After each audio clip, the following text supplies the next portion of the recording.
All right, welcome, ladies and gentlemen. I call to order the Clackamas County Board of Commissioners business meeting this February 5th. I'll ask Mr. Krupp, our county administrator, to do the roll. Good morning, Commissioners. We are joined this morning with County Counsel Stephen Madkour, and serving as clerk of the board this morning is Caroline Hill. So let me start the roll. Commissioner Bernard. Here. Commissioner Schmidt. Here. Commissioner Savas. I think I'm here. I think you're here too. Chair Ludlow. Here as well, Commissioner Schrader is excused at a conference. Will you all please rise and join the Pledge of Allegiance? I pledge allegiance to the flag of the United States of America and to the republic for which it stands, one nation under God, indivisible, with liberty and justice for all. All right, the first order on the agenda is the citizens' communication. I have several cards here. We will start with Kevin Johnson and Les Poole.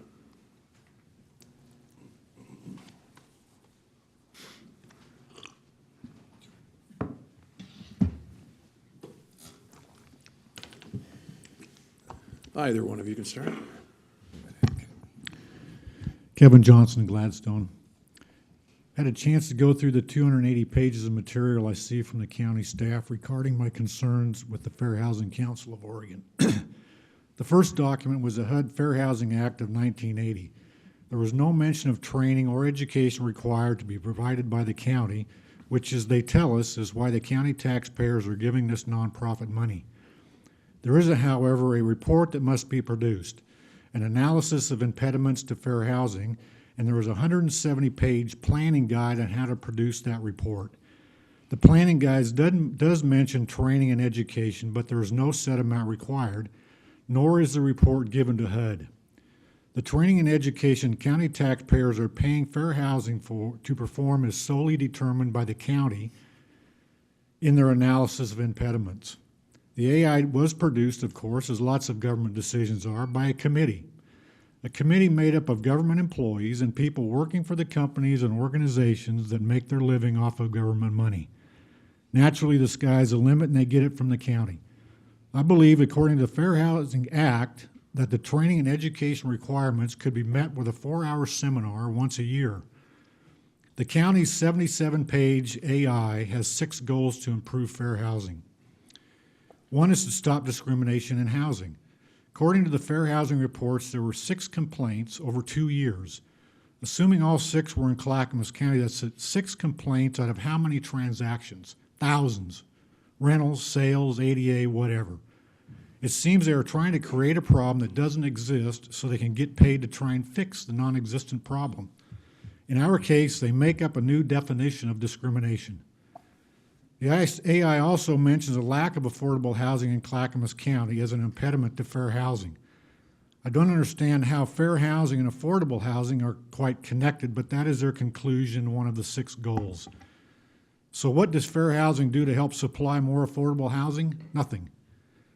Instead of looking for problems that don't exist, train a minute number of landlords and train tenants on how they should be treated and give them swag, maybe they should spend some of the $1.2 million they receive annually on supplying more housing. Last time I was here, I was told by the chair that the staff assured him that the taxpayer money sent to fair housing was necessary and well spent. Excuse me if that doesn't give me a warm, fuzzy feeling.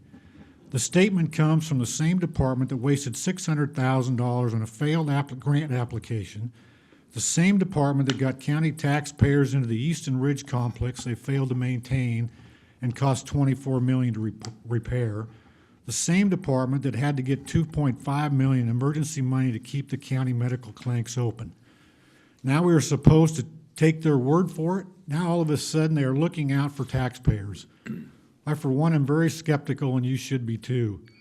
You and the Budget Committee need to take a close look at the money given to this and all other nonprofits. I say for the third time, and to stop giving taxpayer money to the Fair Housing Council. Thank you, Kevin. Just for the record, you are aware of the amount. I appreciate the $1.2 million mention, but I believe that the amount that we give to that organization every year is less than $16,000. But their total is 1.2. Yeah, they're getting it from a lot of different sources.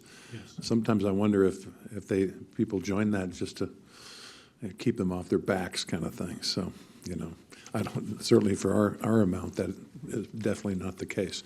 And again, H3S has said that the training is still necessary, and I think you even know how much training that they have given, correct? I do. Okay, so we will talk about that and other nonprofits and money measures in our Budget Committee meetings. Thank you. Mr. Poole. Good morning. I took notes when he was speaking. I usually don't do that when I'm up here. We said the flag salute at the start of the meeting. And the reason I bring that up is that if you go to a Metro meeting, they don't do that. And that's been brought to my attention by more than one person. I noticed it, and of course, I'm looking at the big picture of the need to reform Metro and return some planning and land use authority and control of the money back to the local entities. And that means you. That means the cities. And as I've said before repeatedly, every Thursday at 2 o'clock, practically every Thursday, they meet, and decisions with incredible impacts are made, regardless of the financial impacts, the impacts to livability. There's just a lot going on there that the public really has never been aware of. And now suddenly, just as we saw with TriMet and some other organizations that have been pretty loose and free with money, borrowing money, putting us farther in the hole. And that brings me to the last thing I really want to say. And this is just for the public. This is for everyone. This isn't directed at the county. This is a question. I understand the president's new budget's 7% increase. That unreliable schmuck governor of ours, that pathetic hypocrite from Salem, that pathetic hypocrite and his little clique, and I call him a little clique because if you go down to Salem, you'll figure out who they are. That clique is proposing a 10 or 11% state budget increase. Where are we going to get the money to fix the roads? I mean, am I making any sense here at all? Hopefully I am. Because the county is in an awkward position. And yes, the economy's better, but is it as great as what we're hearing? Of course it isn't, and it's fragile. So as we head into budget season and your planning efforts, I hope the message comes to everyone in front of me and the Budget Committee that, like you did some already, continue to hone and continue to find money and find some money as an investment or a down payment, if I could call it that, for any type of a road fee that you're planning. If we're going to have something come out, the public will vote on it. It's going to have to be clean and simple and nothing like the parks measure was. If it's too complex, It'll get shot down. You won't have any support. So my message is really simple. There is money being promised and spent all over this country and all over this state, and who knows where we're going to get it. We're going to borrow it, or we're going to raise taxes. And that's really going to fix things. By the way, I want $15 an hour for coming up here and talking, so put that in your budget. Oh, now you're an employee, huh? All right. And now it's Cliff Thomason.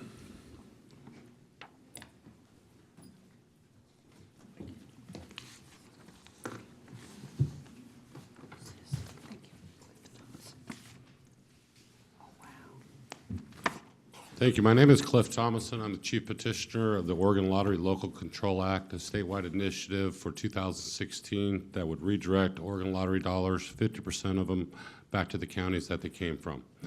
For Clackamas County, that would mean almost $24 million a year that can be used for the same thing the state spends it on, which is economic development, parks, public education, but also adds public safety. This initiative, when passed, would not affect the already state-mandated money flow that goes currently into public education at 18% and parks and watershed enhancement at 15%. So this just takes away from the other 67% that remains and gives it into local control rather than state control. So we are in the signature gathering phase of this initiative. We need to gather 117,000 valid signatures, put it on the ballot for November 2016.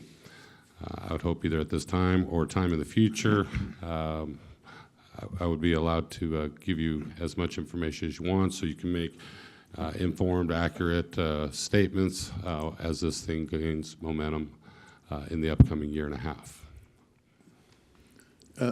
Questions? Jim? Well, I just had one. So I assume that the lottery dollars that come would it wouldn't go to the county to decide to fund schools. It would go to the schools. No, it would go to the Board of Commissioners to decide how that money is allocated. Currently, the Board of Commissioners don't normally engage in public education decisions, but this would allow schools to be able to approach the board and seek help.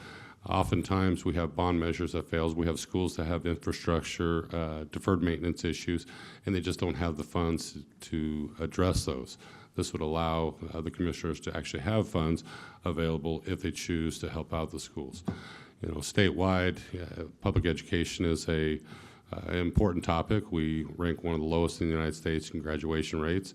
And without having local control, we can see the results of that. So this would allow you, if you choose to spend it toward public education. Each county has different needs, and there's 5 categories that this money could be spent on. So whether yours is economic development, be it by infrastructure, road construction, what have you, this gives you a revenue stream that you didn't have before without raising taxes that would allow you the opportunity to help your community with local decision making. Commissioner Savas. Well, it's kind of interesting proposal. Appreciate you bringing this forward, and if you can maybe direct me to, you have a website with all that information, or where's that information? Absolutely, lotterylocalcontrol.com. It's in the brochure. I didn't bring packets for everyone. I left a packet with Don Krupp, which gives you a lot of background and information. How money through the lottery has been spent in Clackamas County, as well as how it's currently being spent from the state level. Okay, I'm sorry if I wasn't clear. Is it all on the website? Is all the information on there for the most part? For the most part. You know, one of the things is having an understanding of Oregon Lottery. It's $1 billion super fund, and as it's grown, the state has found a way to change its original intent. Currently, over about 25% of lottery funding goes to servicing bond debt, something it was never intended for.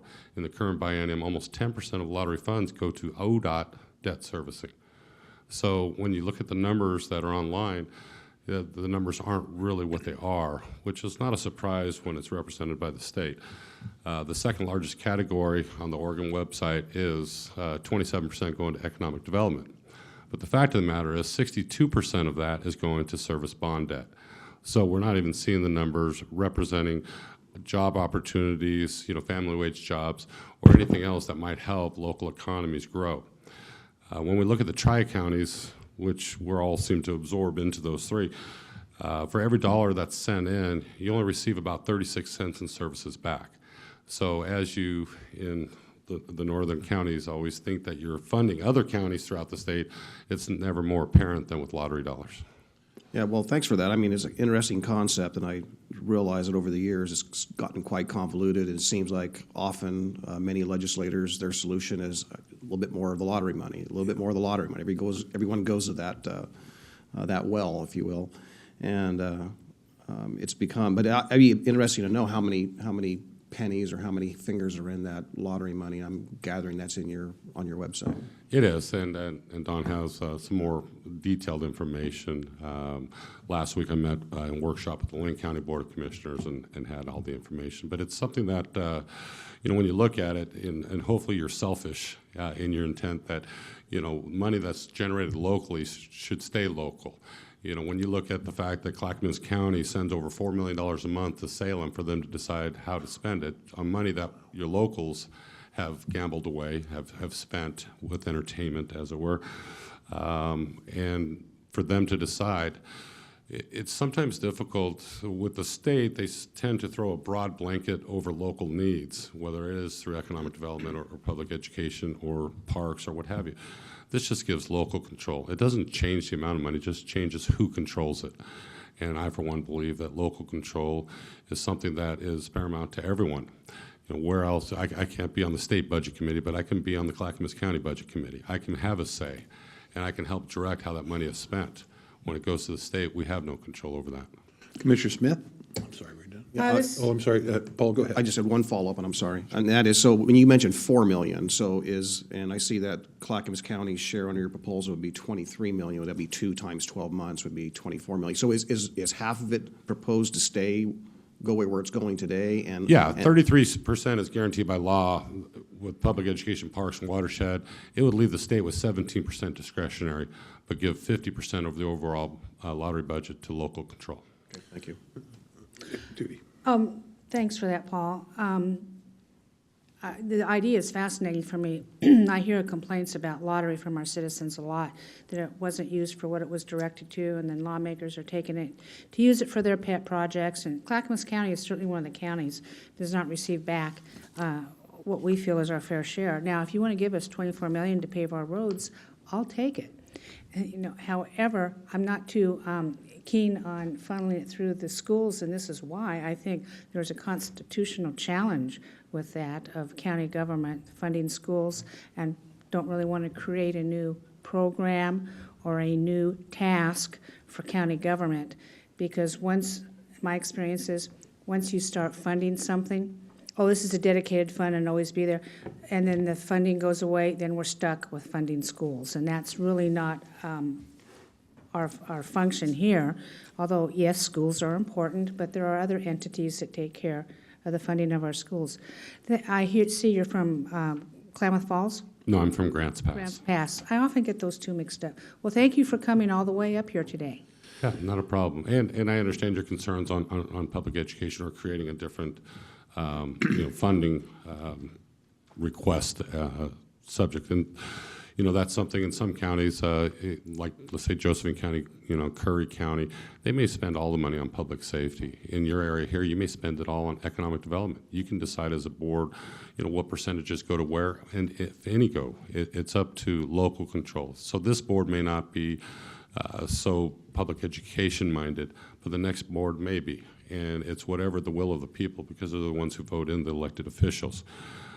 And outside of hiring, Sylvia Hayes as a consultant, I can't think of another revenue stream that would be, more appropriate for Clackamas County. Everybody's taking a little shot here today. 2 questions. One, a statement. First of all, it seems like every legislative session, somebody's got a new and better idea for where, the lottery funds. A piece of this, a piece of that. There is a House bill, which we will be looking into and giving our opinion forward on, that will take lottery money yet again for transportation needs. So there's also another petition being circulated by Representative Julie Parrish for I'm not sure the percentage, but it's very small. 5%. Towards veterans. Yes. And that's very popular on this commission. But when you went to Lane County and you gave your presentation, what action did they take? It was an information session during workshop, so it was more to give the board the information and the tools to be able to answer questions, when they arise. They were very thoughtful in the questions. There was no action taken, nor did I ask for any action to be taken. In the future, I would hope on future discussion that, Clackamas County, Lane County, those counties that would benefit the most would endorse this and find a way to help this initiative through the process and to get local money to stay local. All right. Commissioner Savas. Just to follow, I'm sure that a lot of our departments that are receiving lottery monies through some mechanism would probably be contacting us after this meeting or shortly after to say, wait a minute, want to make sure our ox doesn't get gored here. And so I don't know. That's why I'm really curious. I'll definitely be logging on to your site there and seeing where those monies are distributed, because there are some good causes those dollars go to. So I think that'd be something we all want to look at. Yeah, absolutely. And, remember when you're looking at it, the things that are being paid for by Oregon Parks, that doesn't change. The Oregon Watershed Enhancement Board, that doesn't change. Even those things like the 2.5% video lottery proceeds for economic development, that doesn't change.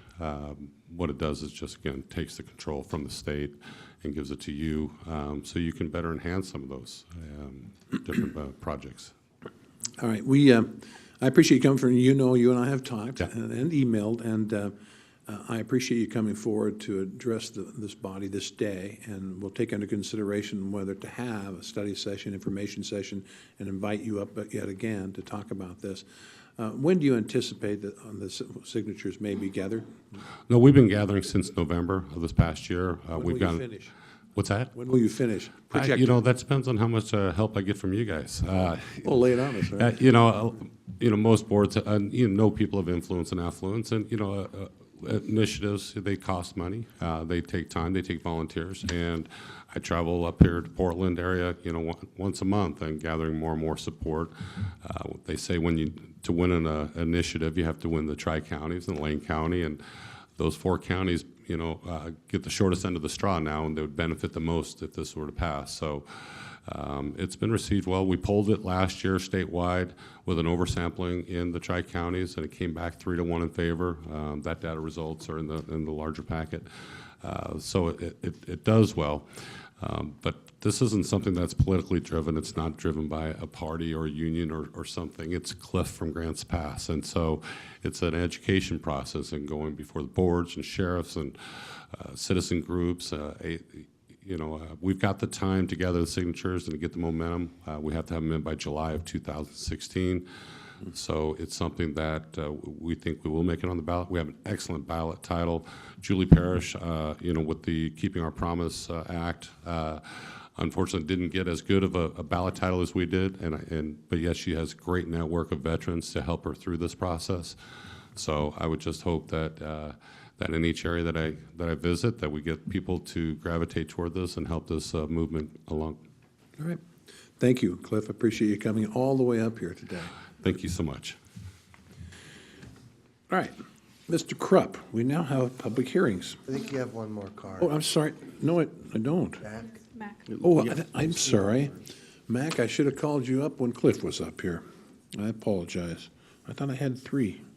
You brought it up late. And Commissioner John Ludlow, Chair, you don't have to apologize. We understand. Thank you. And other commissioners, I am Mac Woods, and I come all the way out here from Maxburg Road. Can you believe it?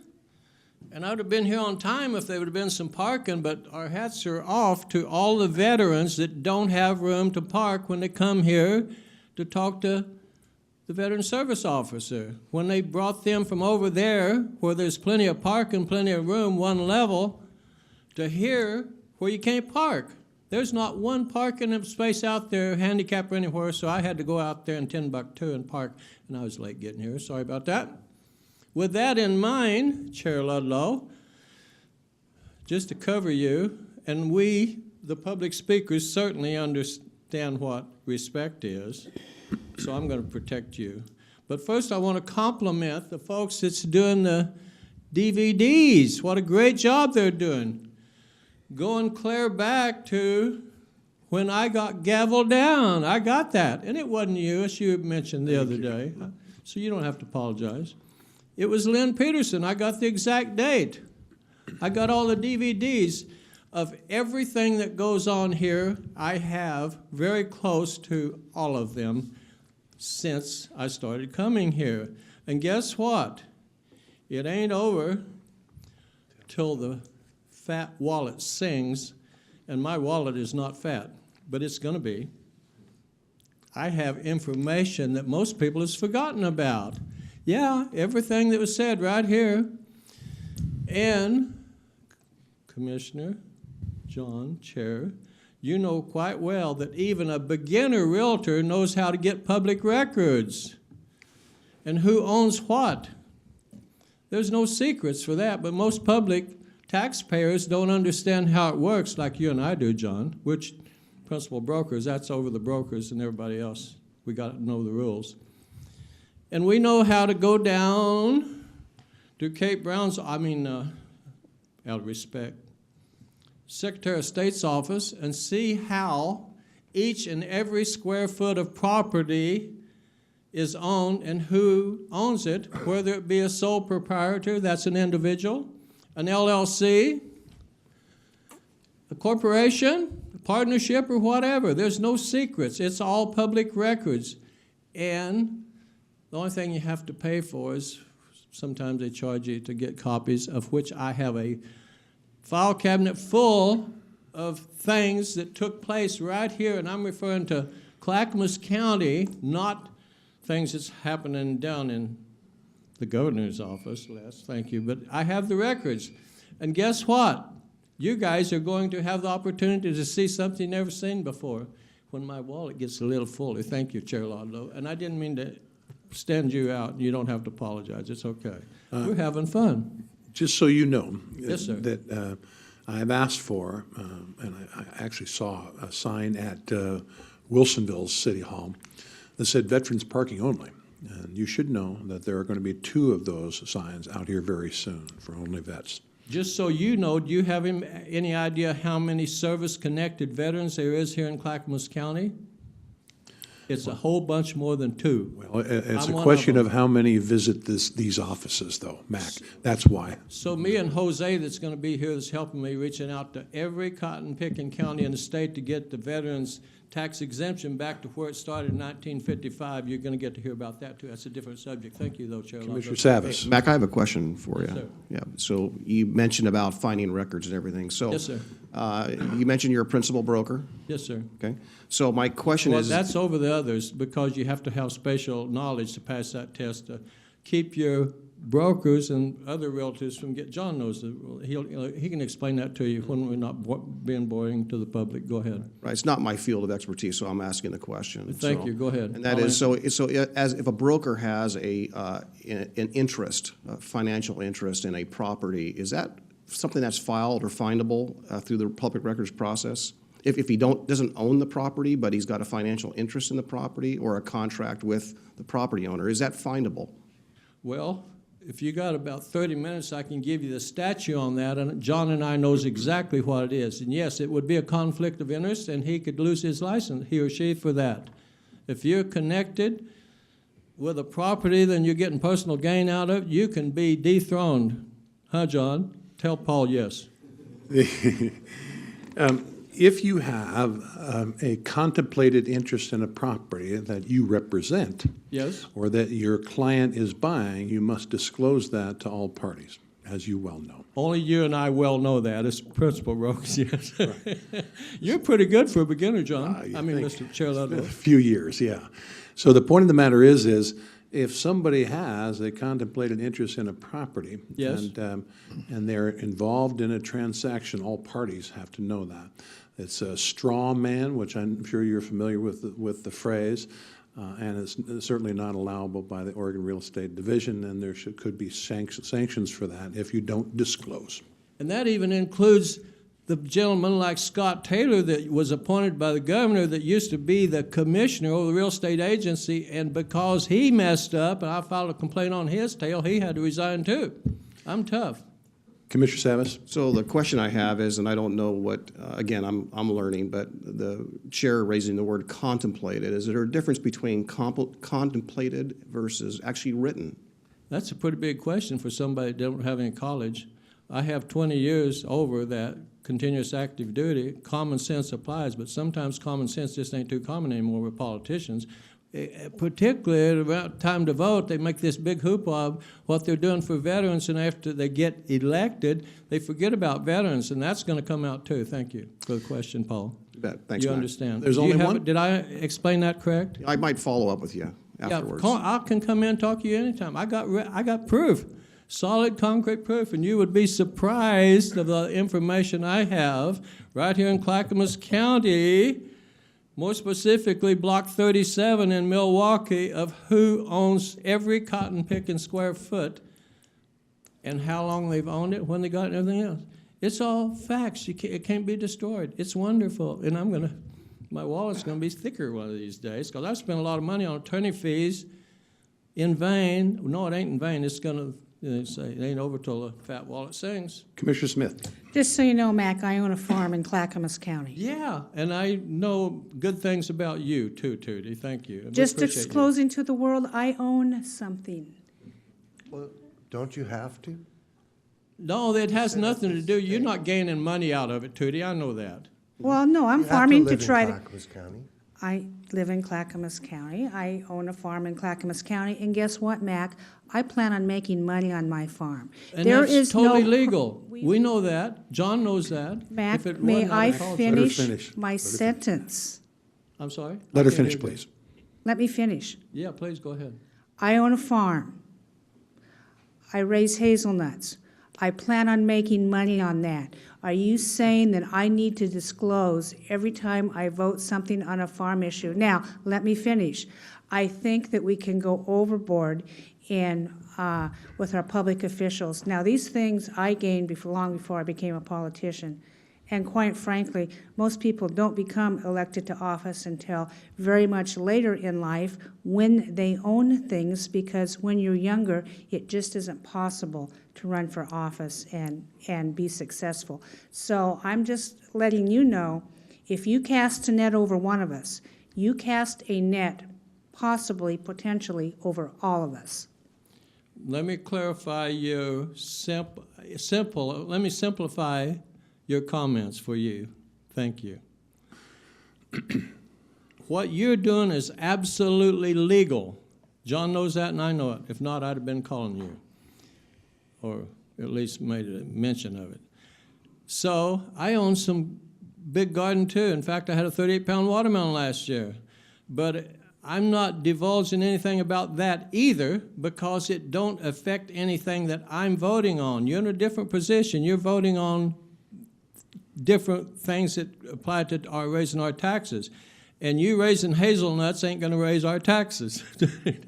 Even a common sense person like me knows that. You're not doing anything out there on your property that would have any effect to do with anything that's costing the taxpayers money. So you're free and clear and safe. John knows that. Huh? John, you can explain that. Let me to him. finish this. Go ahead. Thank you, yes. Mac.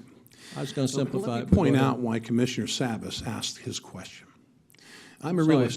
real estate broker. Everybody else course. can hear me. I'm sorry.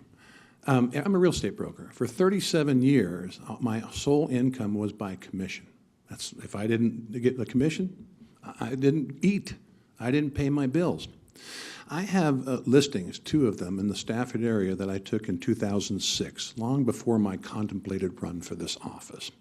They are residential properties. The seller, after I'd worked on this property for 5 or so years, figured that I should be rewarded in the future should those properties sell. So she gave me 20-year listings. You know how rare those are, Mac. We do. 20-year understand. listings on this property because she knew and I knew, and I told her it's going to be a long time before anything happens there. I've stated before I have no financial interest other than wishing for a commission I have no financial interest in that property, or, I'm sorry, we'll key on this word, contemplated interest at all. And my interest is I got a commission if it ever sells. So just so the whole world knows, yes, I have 2 20-year listings.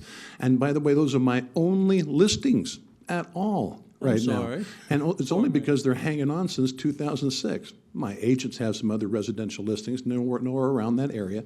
And I don't anticipate that I'm going to give up those listings just because of a perceived conflict of interest by any other commissioner. Commissioner Bernard. Well, and of course, Mac is referring to me. You so don't know why that. don't you I'm just- referring to Block 37. Let me be straight Mac, on I that. didn't ask for your response. He's Well, I didn't referring ask for to your me, and comments he either. cost the taxpayers $5,000 last time he went through this process again.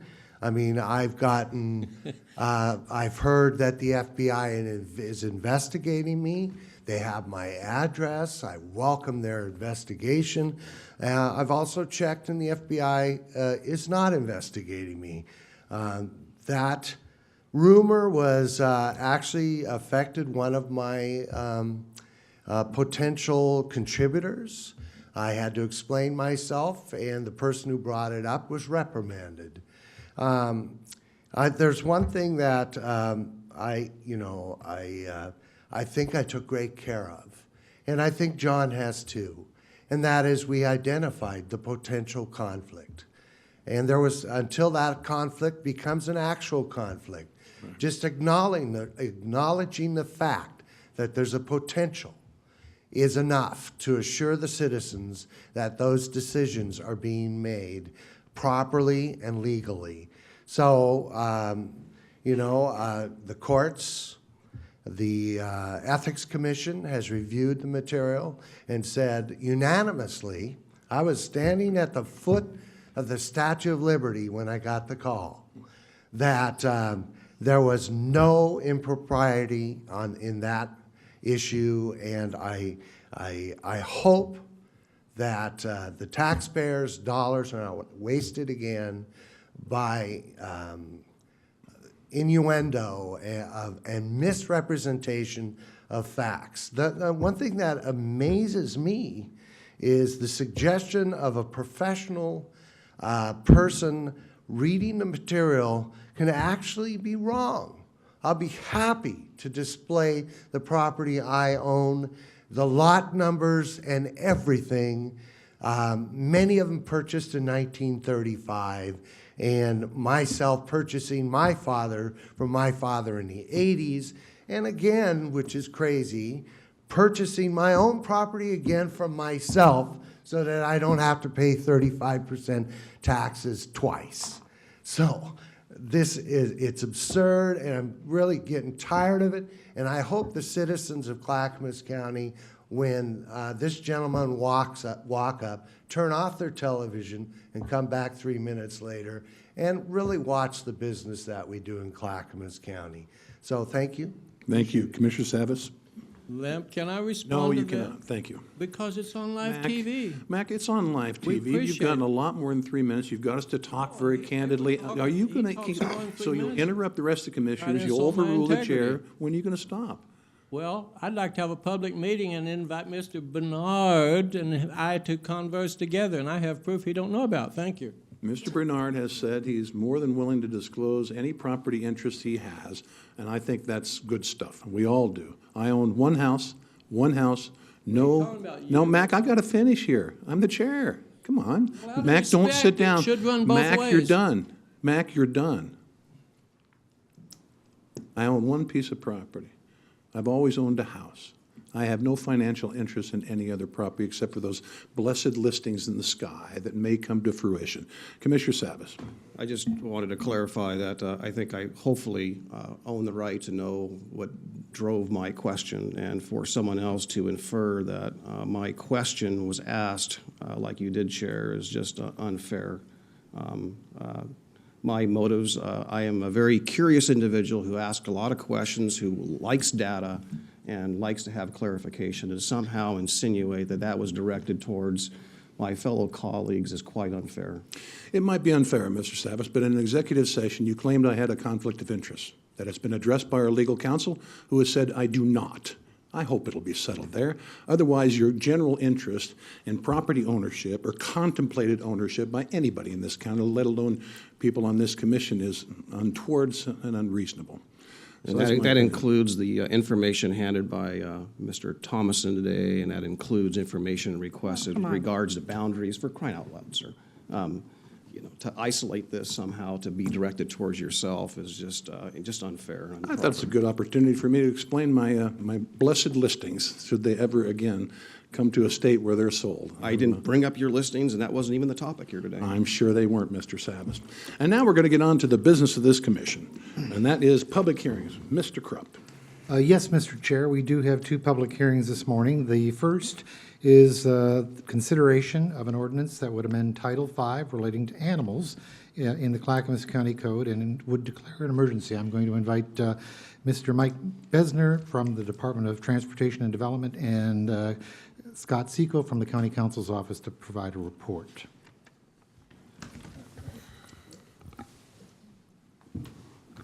Good morning, Commissioners. Chair Ludlow. I'm Scott Ciecko. I'm an Assistant County Counsel here for the county. We're here before you today. I'm here with Mike Bezner today to seek your approval of an ordinance that would amend Title V of the Clackamas County Code that has to do with dogs. There is essentially one substantive change that's being made today, and that has to do with the amount of time that a citizen has to appeal a decision of our hearings officer order. And it's also limited to situations where a dog is ordered to be euthanized. So in situations where we have a dangerous dog and the dog is ordered to be euthanized, we are proposing that the time for that person to appeal be reduced from 60 days to 10 days. And Mr. Bezner can tell you a little bit more about the justification for that, but essentially it would be to make our code more consistent with state law, and then also has to do with the interest of the dog. So with that, I'd let Mr. Bezner speak to the reasons. Thank you. Mike Bezner, Interim Dog Services Manager. As Scott said, we want to decrease the time that a person would have to appeal the hearings officer's ruling that a dog be surrendered and euthanized from the 60 days that it currently is to 10, which is what state law allows for. The reason mainly is it's for the consideration of the dog, frankly. When a dog is deemed dangerous and turned over to us for these purposes, it's usually because it's attacked somebody. We're not going to put our staff in the kennel with it. And so it's basically an isolation for the extent of the waiting period. 60 days is a very, very long time. This doesn't come up very often, thankfully. But we happen to have two cases right now, and it's just brought to light that this is a change that we feel needs to be made for really everybody's best interest, but mostly the dogs that are involved. It also, one other part of this is that it requires a person appealing to pay for the care while it's pending, and they have to pay in advance. But those are the changes that we're looking for. Okay. Commissioner Smith. Thank you for that clarification. During our policy sessions where we ask questions, I want to reiterate, if a dog is taken from a person because it's dangerous and caged for 60 days while the owner appeals, and the owner could choose not to appeal, but he has that right or she has that right. My feeling is if an owner is willing to let the dog sit there for 60 days, they really don't care much about that dog. And they really do not have the dog's best interest in mind if it's allowed to be in isolation for 60 days. So that's my thoughts on it. Any further questions of the presenter today? All right. I'll open the public hearing and ask if anyone wishes to speak on this item. Oh, Les. You going to turn in a card for this one? She's got to keep record of these public. You'll fill one out later and give it to her, correct? I will, and I promise to be quick. I agree in principle with what you're doing, but 10 days seems pretty short. And dogs are a touchy issue. I think it's great that the county has come up with an ordinance for barking dogs. I understand that this is something you're going to do, but if a person's ill or a person's in a bad situation, which oftentimes occurs, you see that, well, maybe they still got their dog and their family, and that's about it, and the clothes on their back.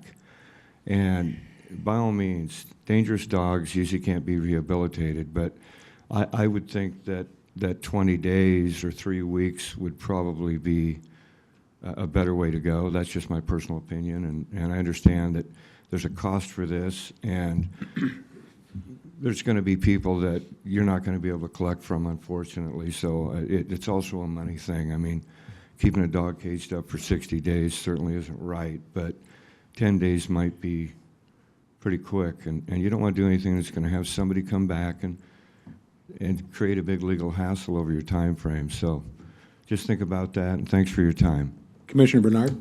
Well, because we're going with state law, I think that, we're certainly not at odds with the law. So my question is, let's say my dog bites somebody, and I do have a dog.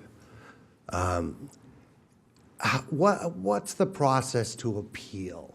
I mean, do I have to hire a lawyer, or do I write you a letter? Do I call you up? I mean, what is the process? So let me just clarify what we're talking about here.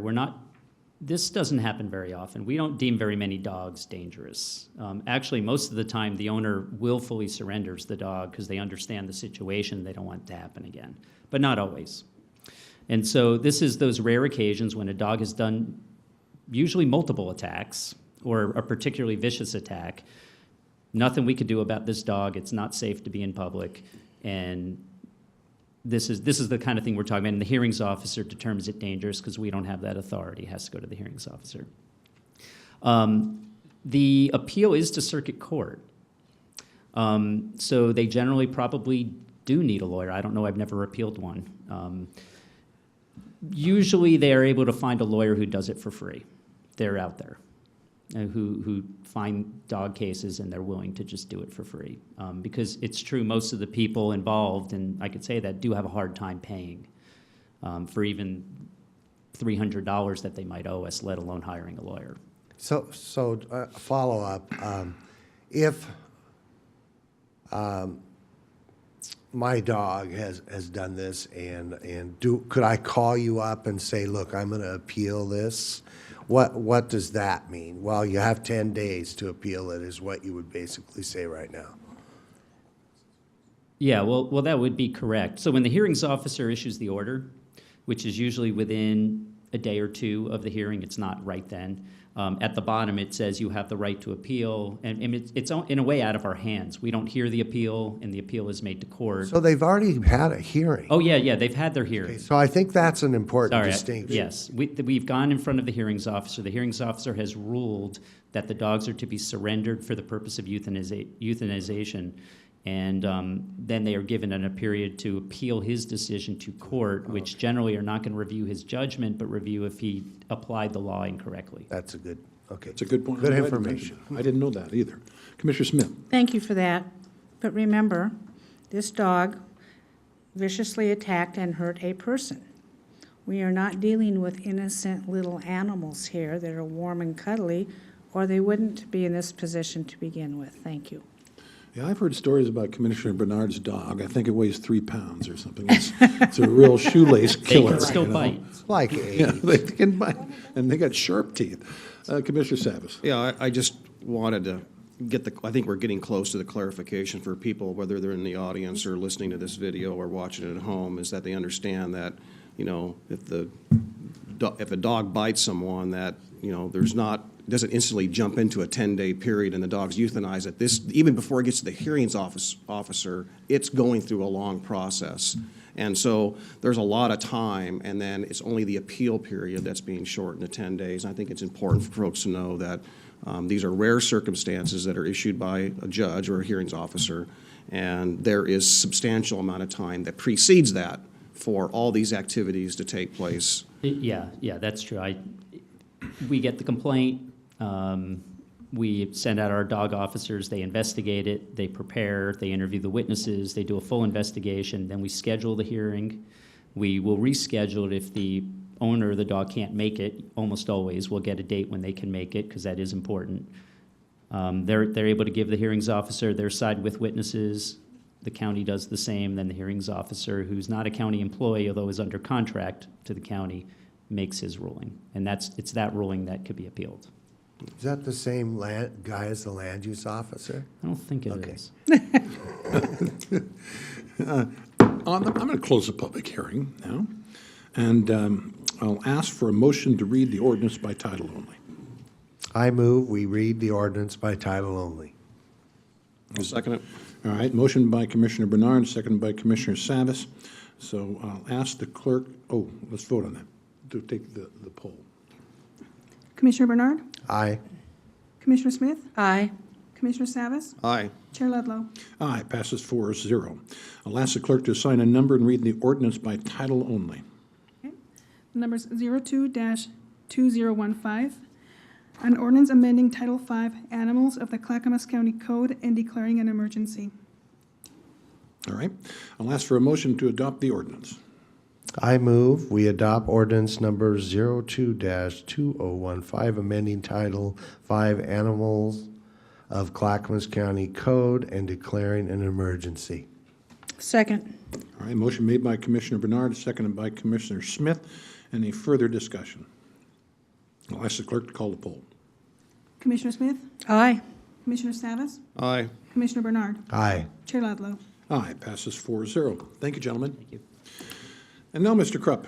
Thank Another you, one. Mr. Chair. The second public hearing of the morning is consideration of first reading of an ordinance that would amend Chapter 2.10 of the County Code to clarify procedures and requirements for the county's Hamlet and Village program. I'm going to invite Mr. Gary Schmidt to provide a report to the board.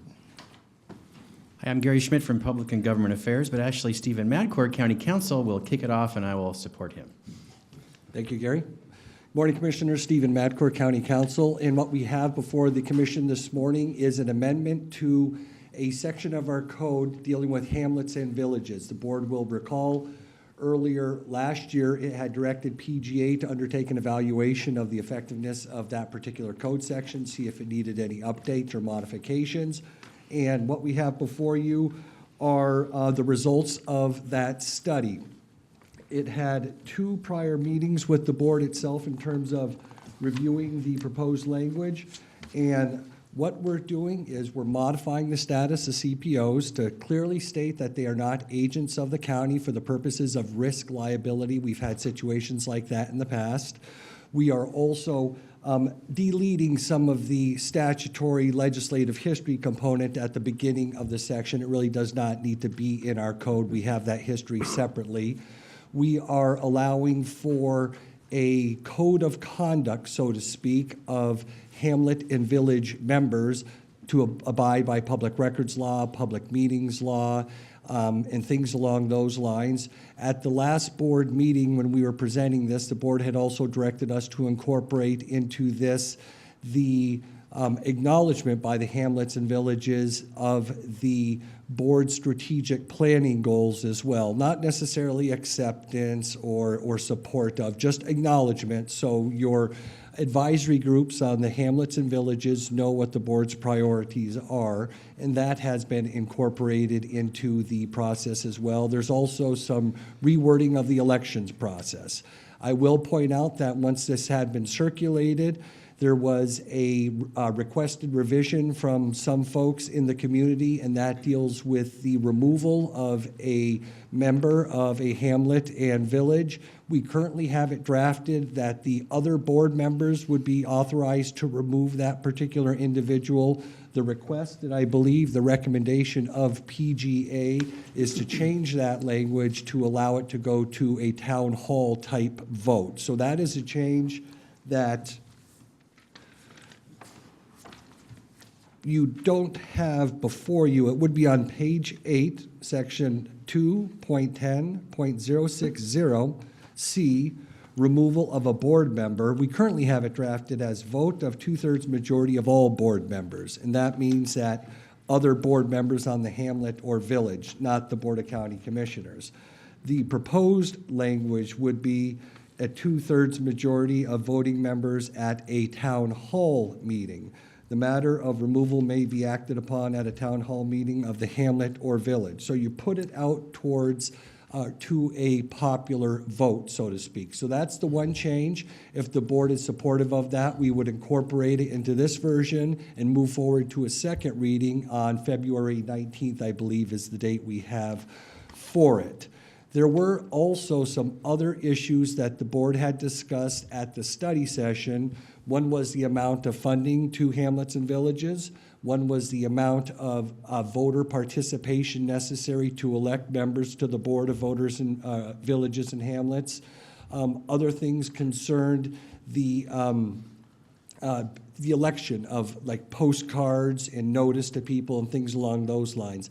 Not seeing or hearing a clear consensus from the board on those issues. Those changes were not incorporated into the draft that you have before you, but if you wanted to incorporate those or had changes, we'd have ample time to accommodate those. Commissioner Bernard. So I don't have a problem with changing. I want to talk on this before you move anything. Well, I'm not making a motion. I'm making a motion. Sorry. We haven't had a public hearing yet. No, I don't have a problem with changing the two-thirds vote of the majority of people attending the meeting. It just makes sense that we do that.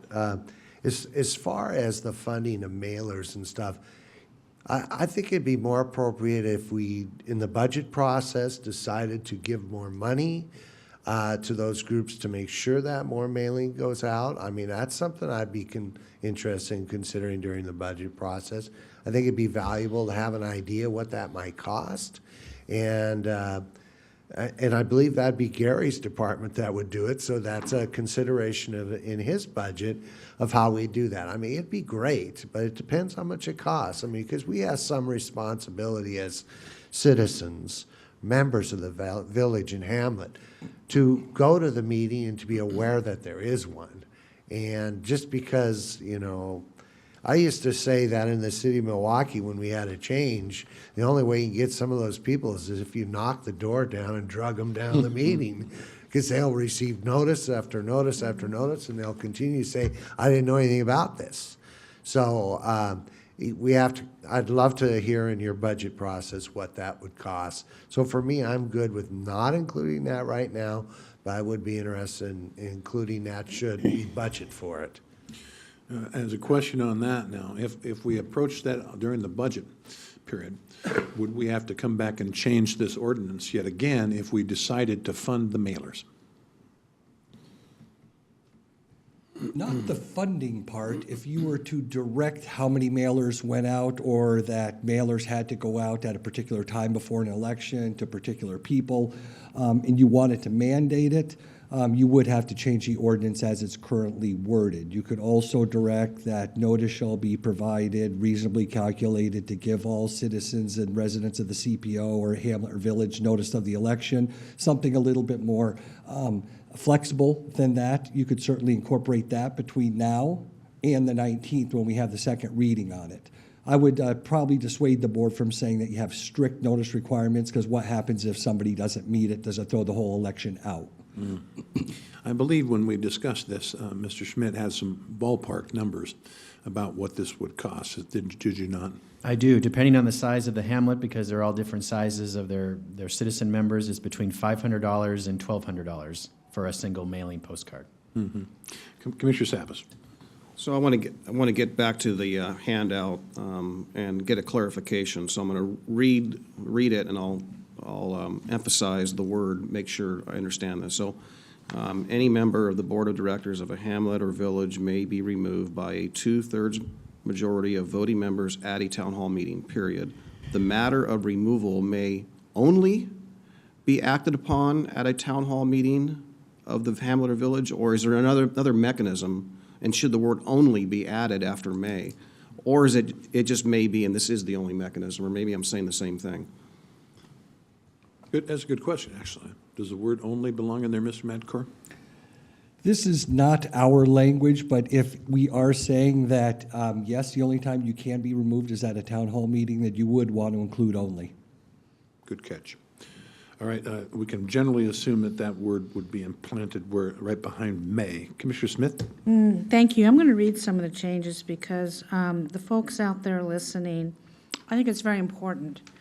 All villages and hamlets must formally acknowledge the strategic plan that was adopted by the Board of County Commissioners. And that is a roadmap for everybody, including our elected officials, to follow for the goals and the accomplishments of the Board of County Commissioners. Number 2, conduct open, fair, and well-publicized elections. That's very important. Provide opportunities for the community to comment on decisions facing the hamlet or village. Perform duties without bias for or against any individual or group.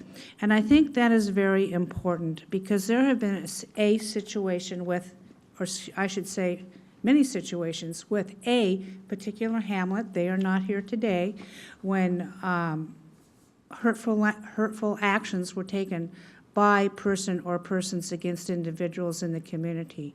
And we have supplied language in this that they are not agents. So if somebody on a CPO, or I mean a hamlet or a village, goes out and defames somebody else as their role on that, they will not have protection from the county with liability insurance or defense in that. So I think this goes to the conduct of how we act in public and with our neighbors in trying to achieve things in our strategic plan. That's very important to me. Comply with all other aspects of Oregon law applicable to public officials, including the public records law, public meeting law, ethics law, and election law. That's very important. And if any hamlet or village out there is unaware of those, I think they've been furnished to you by our PGA staff, and you need to read them and not assume just because you're meeting and taking minutes that you comply with everything, because these are important positions and they should not be taken lightly. That you're doing very serious business for communities of Clackamas County who currently do not have government regulation or government representation, I should say. It's important work. We, as elected officials, must abide by the same rules and regulations. So we're trying to put everybody on the same playing field, and I'm fairly happy with this. Although I would have preferred to go a little bit further, because I do not think it's proper that if you have 5 members on a hamlet or a board, that only the 5 members show up and vote for you, because to me, that is not representation of an area. I think that hamlet or board should be able to disassemble itself, because clearly there is not enough interest in the community to support that particular organization. And then why would the county spend $2,000 for 5 people to decide what to do? I think it's a waste of taxpayers' money and time, even though some say it's only $2,000. I think that needs to be looked at further, but for now, I support this changes. Commissioner Bernard. So they still, members of the hamlet or village still have to adhere to public records law and the law. So the example that we had a little discussion about in the beginning is that should a board member have some property that may be affected by the decision that they're making, it's always a potential conflict because they don't make the final decision, correct? Both hamlets and villages and CPOs are all advisory. The law, the disclosure of conflicts of interest is controlled by Oregon government ethics law. It would be advisable that they would disclose actual or potential conflicts of interest if they were making decisions, despite the fact that they might not have a binding decision-making authority. It certainly is advisable, though. So isn't it generally, if it's kind of like us, let's say, I live in Clackamas County, I hope the decisions I make will have a positive impact that may increase the value of all the citizens of Clackamas County's property. I really do. I hope every investment we make makes everybody better off. So there's always that potential conflict of interest.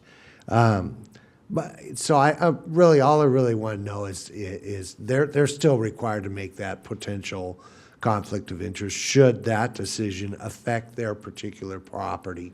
But in the end, they don't actually have an actual conflict of interest because they don't make the final decision. They're advisory. I am not providing a legal opinion on whether a person has a conflict or not. What this ordinance says is that they are subject to the Oregon ethics law, which requires disclosure of conflicts. Great. Thank you. All right, we will now open the public hearing and ask if anyone wishes to speak, and I have anyone right here. Tammy Stevens.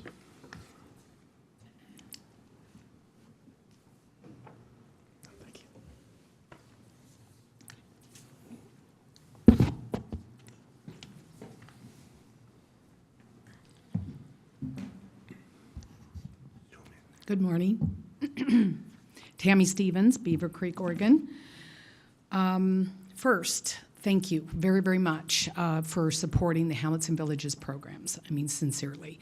I am here today speaking for the Hamlet of Beaver Creek and its citizens, but my testimony and letter to you was shared with the other Hamlets and Villages, and they are supportive of what I'm bringing to you today. So I'm only representing Beaver Creek, but it was shared. And we really appreciate that this program gets to move forward. It's, I think, so important to so many citizens, and hopefully we'll get more of them involved. The other thing I'd like to say is, Tootie, I really support everything you just said, wholeheartedly. All of it's important, and we're going to take it to heart strongly this year and forward. Anyway, also, I'd like to thank PGA. This last year was kind of tough, and they gave us a lot of support and guidance, and a tremendous amount of patience. So thank you for kind of getting us through that and getting us kind of on a good track, and I think we're well in line. So to move on with the ordinance, we just had two corrections and a request. One correction certainly was Stephen Madkour's statement about removal of a board member, and that was a new paragraph, and it just wasn't drafted quite right. Citizens elect board members, and then obviously they would be the ones to remove them. And in all of our bylaws, it says at the next town hall. So it's very consistent with everyone, and it is only. So you're right. So we just support that correction, and that was number one. The second correction is down in financing, the difficult topic.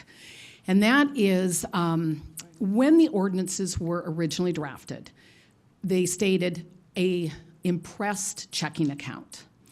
And it's never been an impressed checking account. It isn't now, and never will be. Impressed checking accounts are horrendously labor intensive. It's just a checking account. We have a checking account with U.S. Bank, which is the county's bank. We use the county's EIN. The bank statement goes to the county and us. We reconcile it every month. We send the receipts with the reconciled statement to the county every month, and that's how it functions. The county puts in $500 a quarter, thank you so much, and that pays for our meeting rooms and our photocopies, and once in a while maybe like a PowerPoint projector, and that's what we use it for. But it is just a checking account. So in the ordinance, since we're going through all of this effort to clean it up, it would behoove us to just change that. And the letter I gave you gives you some suggestions. I love red lines. And so I just gave you some ideas about how you might correct that to, instead of an impressed petty account or checking, it's just an expense checking account. So that was a request. And the third and final Go ahead. request, thank you so much, John, I appreciate it, is the other piece to the financing, and that is our trust account. And that also is in the ordinance, and it is an account. It's really not an account, it's a bucket, and it's held by the treasurer of the county where all monies go into it, and so they kind of keep track of it with like an Excel spreadsheet or something. And those monies are all the fundraise monies by the Hamlets and Villages. So if we sell some T-shirts or have a fundraiser, it just goes to the trust.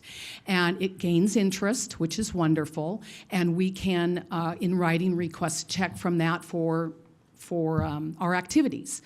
And Beaver Creek, of all the Hamlets and Villages, use that the most. We have tons of activities, and we're fundraising all the time, and so it's a fund we use a lot.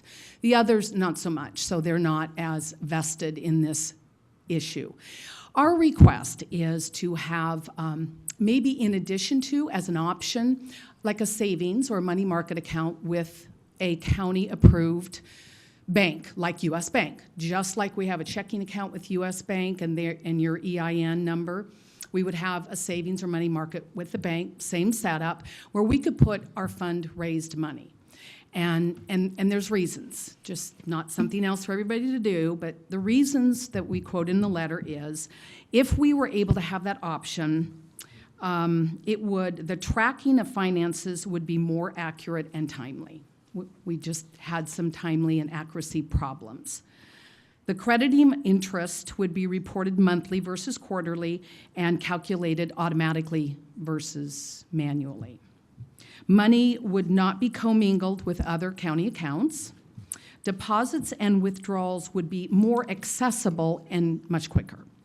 And finally, monthly statements would be consistent, understandable, and accurate. And those would be really helpful to us. It would be the same setup. We'd have a little savings account. That's where we'd put our funding or our fundraised money. A bank statement would come to the county. We would reconcile it monthly. Same thing as the checking. It just we'd be using banking hours. We could go get a check when we need it, versus working with the county.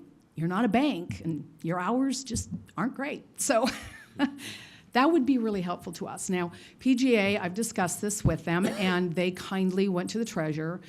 And the only excuse that I heard come back, and there may be others, so I'm not saying I know everything about this, but she did say, we don't really want an account out there with the county's EIN number. But we have one. We have the checking account for our expenses. So that already exists. It would be a mere duplication. Instead of a checking account for our expenses with the county's EIN, it would be a savings account with the county's EIN for our fundraise money.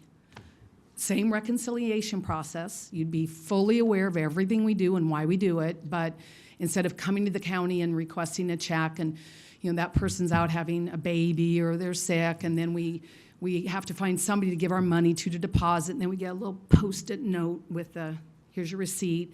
It just doesn't work. And so we're requesting that get fixed. And I provided you some verbiage. Okay. That was kind of you. Commissioner Smith. Tammy, how many dollars a year does your group fundraise that would go into this other account? Boy, that's a really good question. My vice chair, Bill Merchant, Your is treasurer here. over there. Bill, would you say?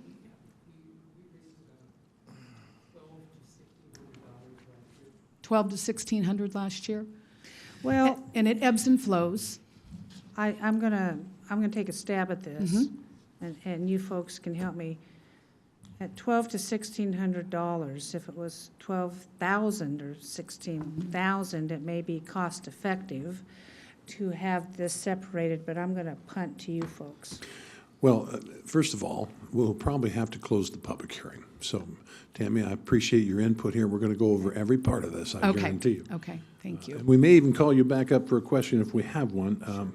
Well, Commissioner Savas has a question before you go. And could I say just one final thing, and it was just a quick comment to a discussion before I came up, and that was, it's my understanding that the Board of County Commission can dissolve any hamlet and village with no discussion.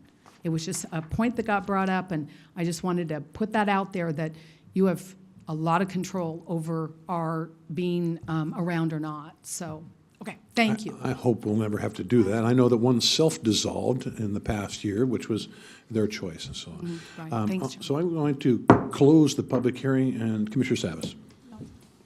I think you've got Mac. Oh, I'm sorry. Sorry, Paul. We had a late arrival here, and it is Mac Woods.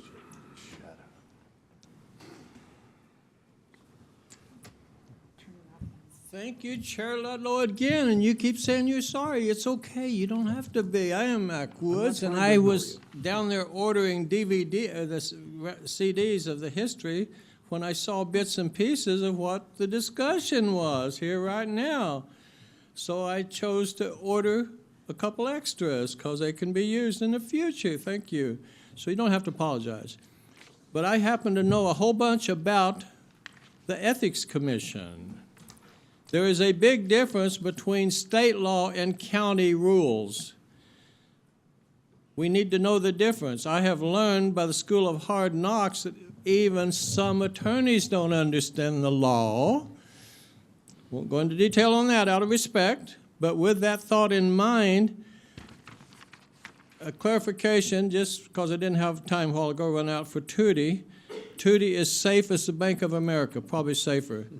Now, if there was a logging road coming through her property and she realized it's public going to be paying for this logging road, and she realized that she might have an opportunity to get some money from a part of her property that logging may come through. Mac, this has to relate to this particular hearing.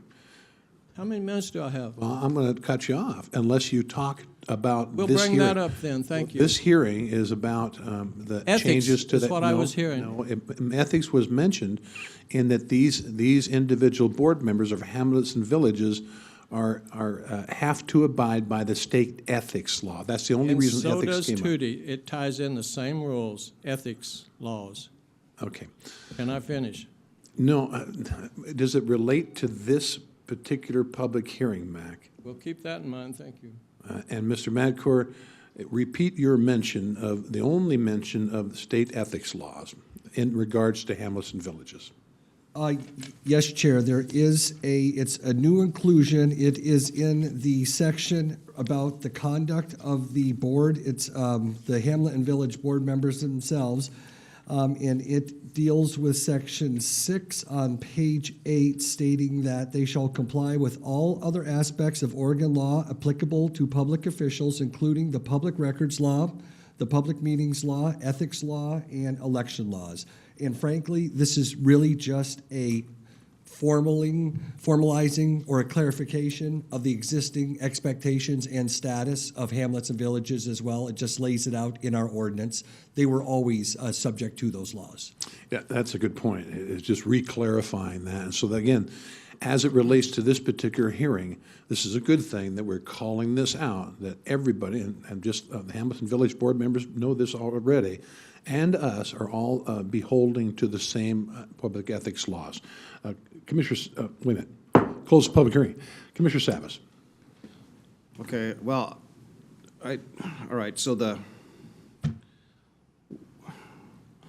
what I wanted to speak about originally when I turned my light on was about the changes around the banking, but I appreciate the thing on ethics, and I think it's an important distinction to make. Hopefully there's no misunderstanding. So, and I see it in there on page 8 under 6, but there is a distinction between an elected official, like the county commissioner, versus a person out there who is a member of the board member elected by that deal, or it's a realtor out there who's working on a private interest, who's not an elected official. The distinction is that we as elected officials have to fill out a statement of economic interest every year. And so if those interests are there, they're findable, and they're established, and that's required by the state. So that's the difference between us versus that. And I know these folks don't have to fill out a statement of economic interest, correct? That is correct. So we are held to a higher bar. So just so we get that straight. So getting back to the suggested language change, I appreciate all the work that Ms. Stevens did with regards to talking to the bank and trying to work out and suggest language. I'm concerned about making the change now without really knowing some of the, as Ms. Stevens mentioned, wasn't understanding why we have some unanswered questions with regard to what the position of the treasurer is. So unless there is a solution proffered by either Mr. Schmidt or Mr. Madkour, I'm reluctant to make changes today. Or do we suggest postponing this for the change? I'm just trying to recognize the suggestion brought forth. I'll add, this has been a conversation over years, as our leaders know, as you know, about the finances, and our treasurer, Sherry Anderson, has been involved. She's not here today. In general, it all comes down to the employee identification number, EIN. Both of the bank accounts that Tammy mentioned, the trust account for Hamlets and Villages and their checking account, uses a county employee identification number, which means that's part of our Internal Revenue Service tax return for Clackamas County every year. I agree, it would be simpler to allow the Hamlets and Villages to have their own bank accounts, but it would have to be their own numbers, not using the county EIN. But that puts a burden on them, because then they have to file taxes with the Internal Revenue Service every year. Even though their accounts are so small, they're still required to file a document. So that really is a sticking point. I would be happy to let them have control of their money, but then not using the county EIN, which is County Treasurer Sherry Anderson's concern as well. Just follow? So my question, and maybe this is for Mr. Madkour, is that when does it cease being public money?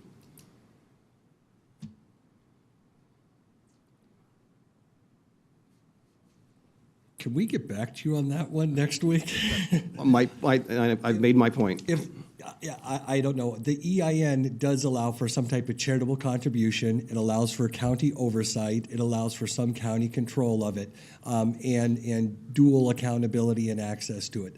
If the desire of the board is to give full, unfettered financial access and control to the Hamlet and Village Board, if that's your direction, we could modify this ordinance, and it would eliminate the EIN. It would impose an obligation upon the directors of Hamlets and Villages, as Mr. Schmidt pointed out, to do annual filings and to be accountable for the finances themselves. We would likely want control or some oversight over the annual contribution of what, the $500? The $2,000 annually to each $2,000. Hamlet and Village. That's where it gets a little bit murky. Commissioner Bernard. I believe they're talking about one account, their savings account.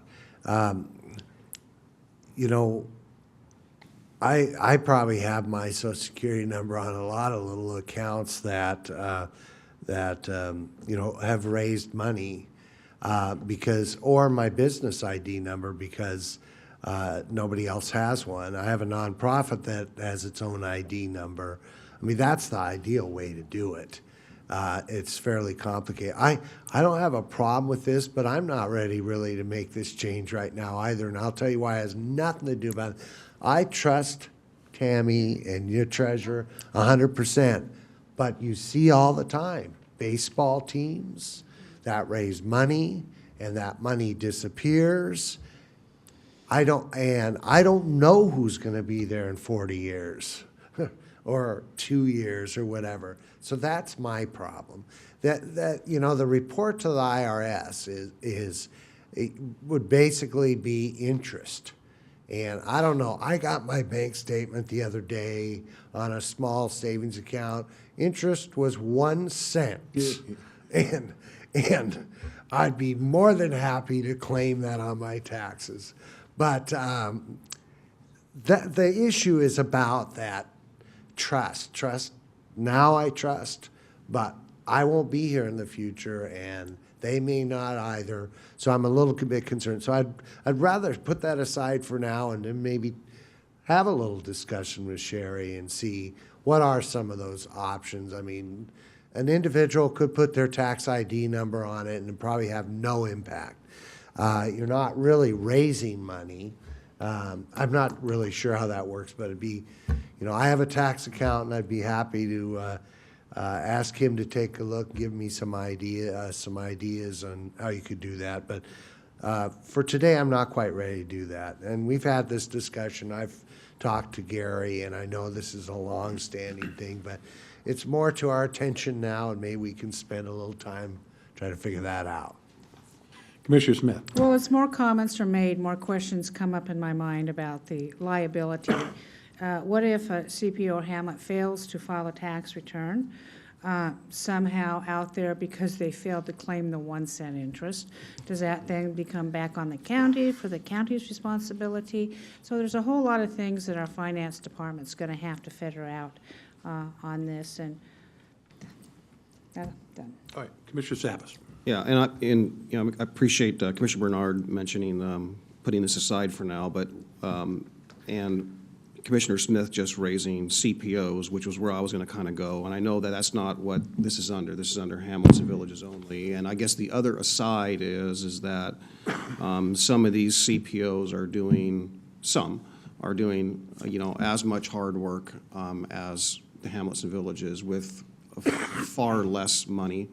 And it seems to me that what we do here somehow ought to be quite similar in what we do to CPOs, both as far as officers or removals or how we handle the money. But it is public money. That's my concern, and that we find a way that is defensible and is responsible to our citizens as far as those dollars. But I think really knowing the answer to that question, when does it no longer become public money, is really the key question. And it seems to me that any money spent by this county should be used for the benefit of the community, for what we at least we hold dear, or what we hold as goals. And we need to reestablish what those goals are or state those goals.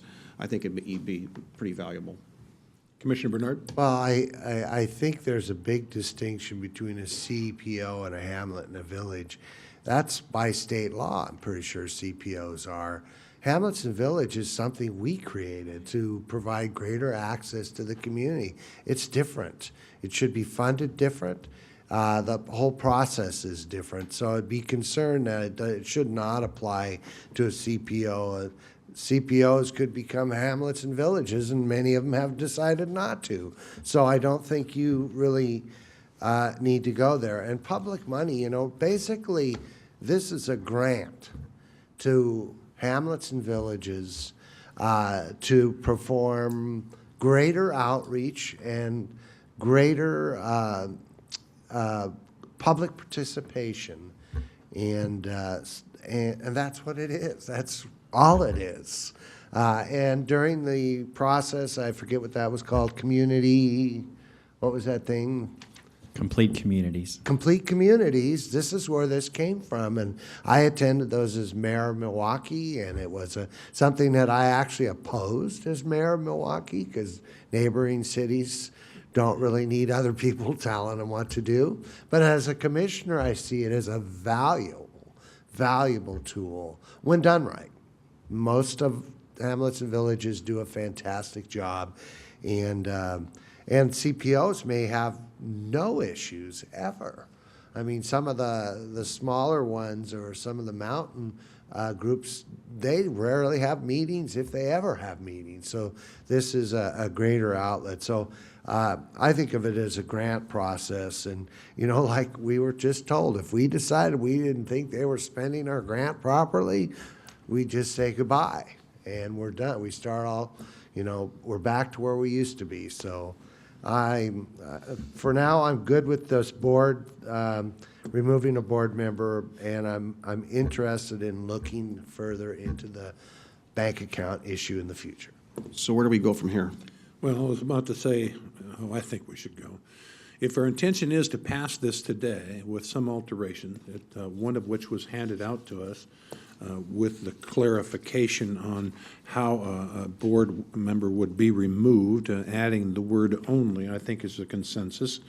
Then we should probably, as I promised Tammy, go through these and see which ones are acceptable versus the whole checking account thing. Now, remembering that if we pass this today, it doesn't preclude us from coming back and making additional adjustments, and we will, especially after this whole treasurer thing is figured out, and EIN numbers and everything else.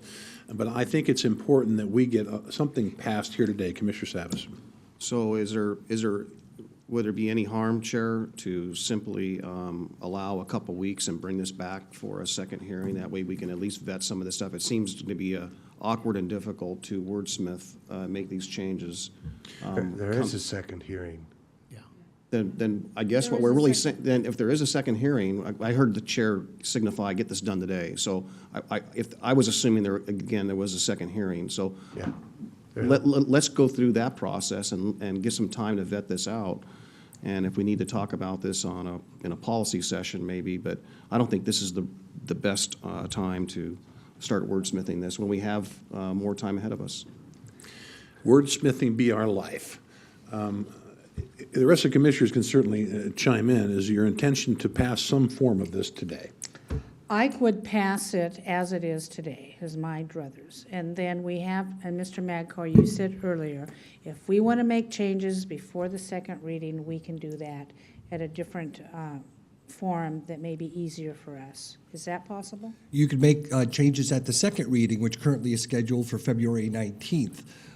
We could have further discussions, maybe even have the treasurer here at that particular time. We could make changes right then, and if they didn't differ significantly from what we currently had, we could adopt it by reading title only. If they did differ significantly, we would read the affected sections in full, which might take some time, but it certainly would still allow us to work within the same time frame we had.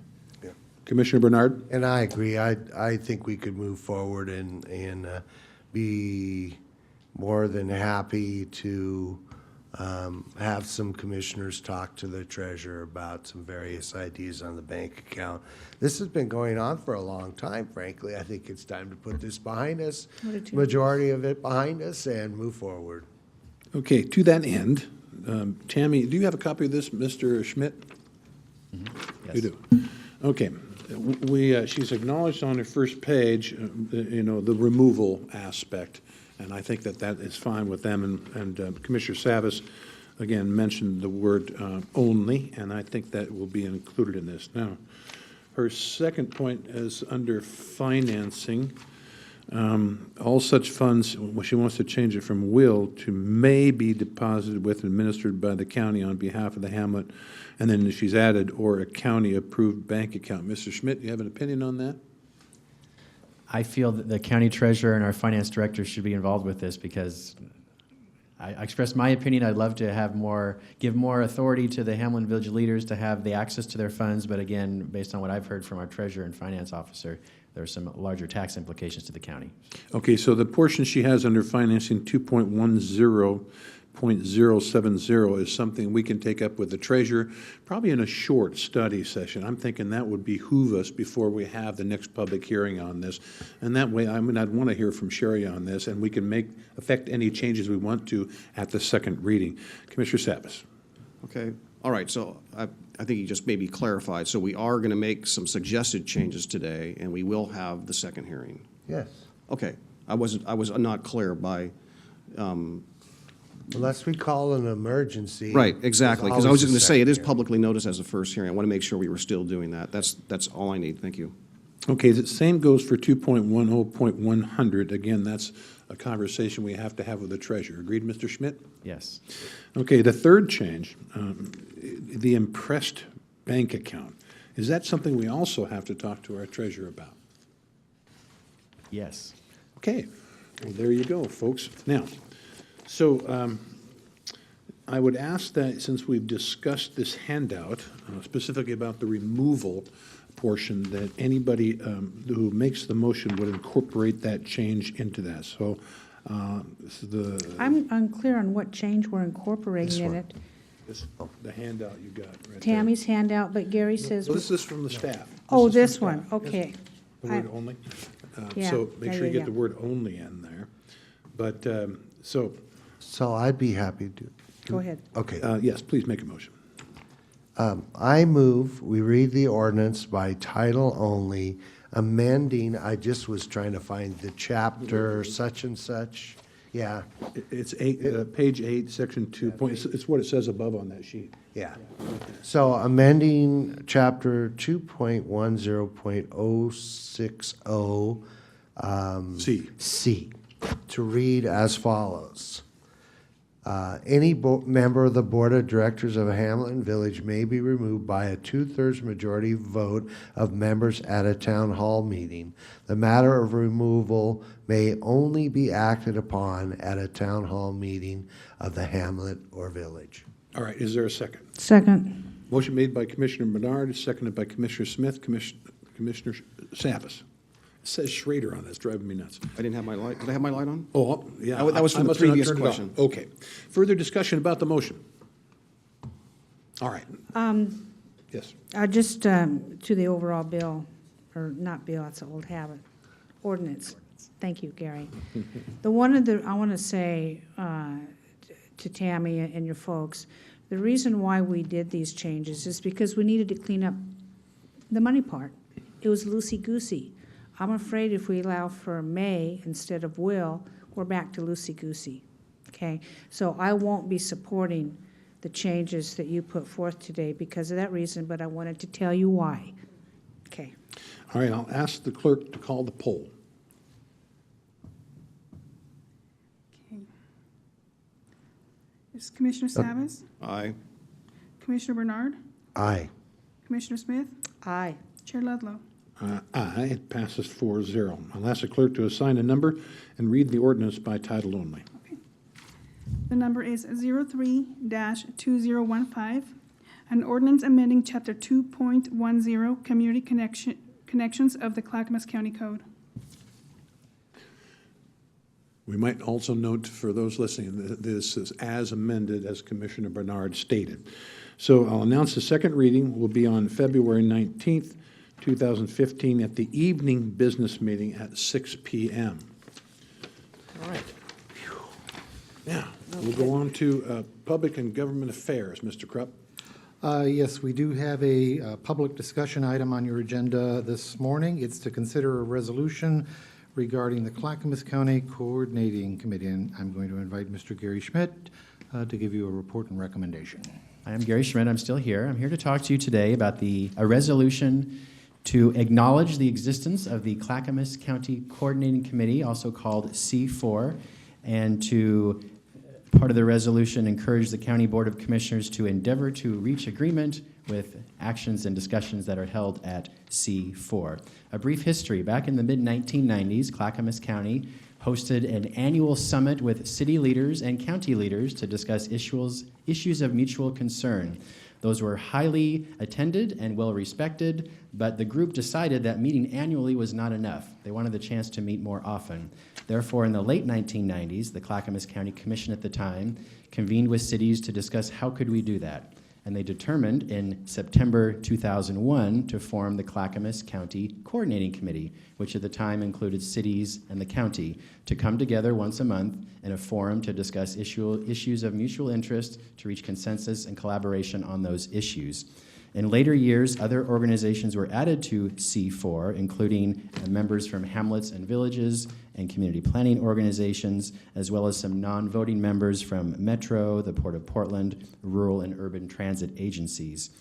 The Clackamas County Coordinating Committee has 4 primary functions, which are enhance coordination and cooperation between the jurisdictions, establish unified positions on land use and transportation plans, provide a forum for issues of mutual benefit and interest, and promote unified positions in discussions at the state and regional levels. The resolution before you today is simply to affirm, as I mentioned, the existence of C4 and how the county commissioners continues to work with the members of C4 and take into guidance the decisions and issues they bring forward to you for your consideration. C4 is an advisory board to you, as it is to every of the other member jurisdictions. I quickly will read what the therefore clause of the resolution states, which is what you will take action on today. The Clackamas County Coordinating Committee will continue to exist and serve as a forum to enhance coordination, cooperation, collaboration, and consensus between the jurisdictions. The decisions of the Clackamas County Coordinating Committee, while not binding on any jurisdiction, will be thoughtfully considered by the Clackamas County Board of Commissioners. The Clackamas County Board of Commissioners will attend C4 meetings as often as practical and possible to share input and contribute to the local discussion on regional issues. The Clackamas County Board of Commissioners will endeavor to achieve agreement with the Clackamas County Coordinating Committee on key issues upon receipt of a written request from the C4 Executive Committee. So that is the resolution for your consideration today. Commissioner Bernard. So I didn't look back in history, but I used to be a member of this of C4 as mayor of Milwaukee. I believe at one point I was co-chair of C4 quite some while ago. I've always felt this to be true. All our advisory groups are that. They're advisory. Well, we'll agree with them or disagree. I've agreed and disagreed with planning commissions, and I've disagreed with citizens or agreed. I mean, that occurs. I think that some of the discussion we had the other day really went to the issue of, are we communicating with each other? And I think that one thing that I think is important about this is that C4 Executive Committee will give us something in writing so that we're clear that what we're doing in the future, they have expressed their interest in moving forward on that issue, and at which point, because they're advisory, we would discuss it and decide whether to accept their advice or not. I think that's important. Sometimes the Planning Commission has told us things and we did not do them, and or we have adjusted them, and but that is part of being an advisory committee. So I like the adjustments we made to the therefores, I believe it was, and I'm excited about moving forward with a clear understanding that we are partners, and if we have issues, we should communicate those issues, and that means both ways.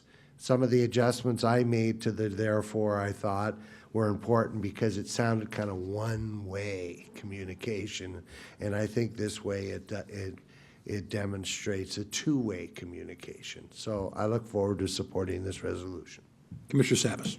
I appreciate your comments, Commissioner Bernard, and when I think of the word communication, and especially in this case, I think the most important part of communication is listening, and the second one being speaking or reacting. So with that said, I think the way the policy is written, and I'm a big believer that when you write policy, you don't write it about any particular person or personality in a particular time, that it's neutral in that way. And, to the very merits of what this is really about, the 4 C's is spelled out under number 1 there: coordination, cooperation, collaboration, and consensus. Those are really important things. And the cities are important partners with us, and as are the hamlets and villages and all the other people that sit around the table. And the information sharing opportunity that is there is extremely important, and you learn that by listening. And when you share what's important to you or your particular jurisdiction that you represent, that's also shared, and those folks are also listening. So yes, it goes both ways. And I think it is important that we do that. And it's also important from time to time that our communication be enhanced. I think under number 4, which is the piece I initially crafted with some changes made by my colleagues here today, that'll help get to any key issues that are of such importance that we need to have a greater level of communication. I think this mechanism will enhance that. So based on that, I'm grateful that the chair put it on the agenda today and that we can move forward, and this will be, I think, helpful for tonight's C4 meeting. Commissioner Schmidt. I agree with Commissioner. I don't know. What was Threw that me noise? off. I think it was Mr. Madkour's phone. Playing with his phone. Okay, you got caught. I agree with Commissioner Bernard and the things he said. And number 2, I'm going to remind you, the decisions of the C4 committee will not be binding.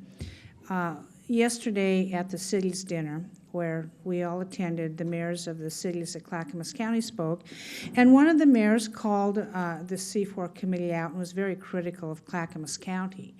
And I took exception to that at the time, and I take exception at that today, because her statement was, Clackamas County isn't paying attention to us and not giving us what we want. And my question back to her is, what do you want? Since I've been on this commission for 2 years, I have stated time and time again, put it in writing what we can do for you. I've yet to receive it ever. A verbal request isn't binding, isn't a direction where to go. You need to put something in writing. The only thing that I know that we, as a Board of County Commissioners, have done, that the C4 is doing, engaging in, is a study for road funding in Clackamas County.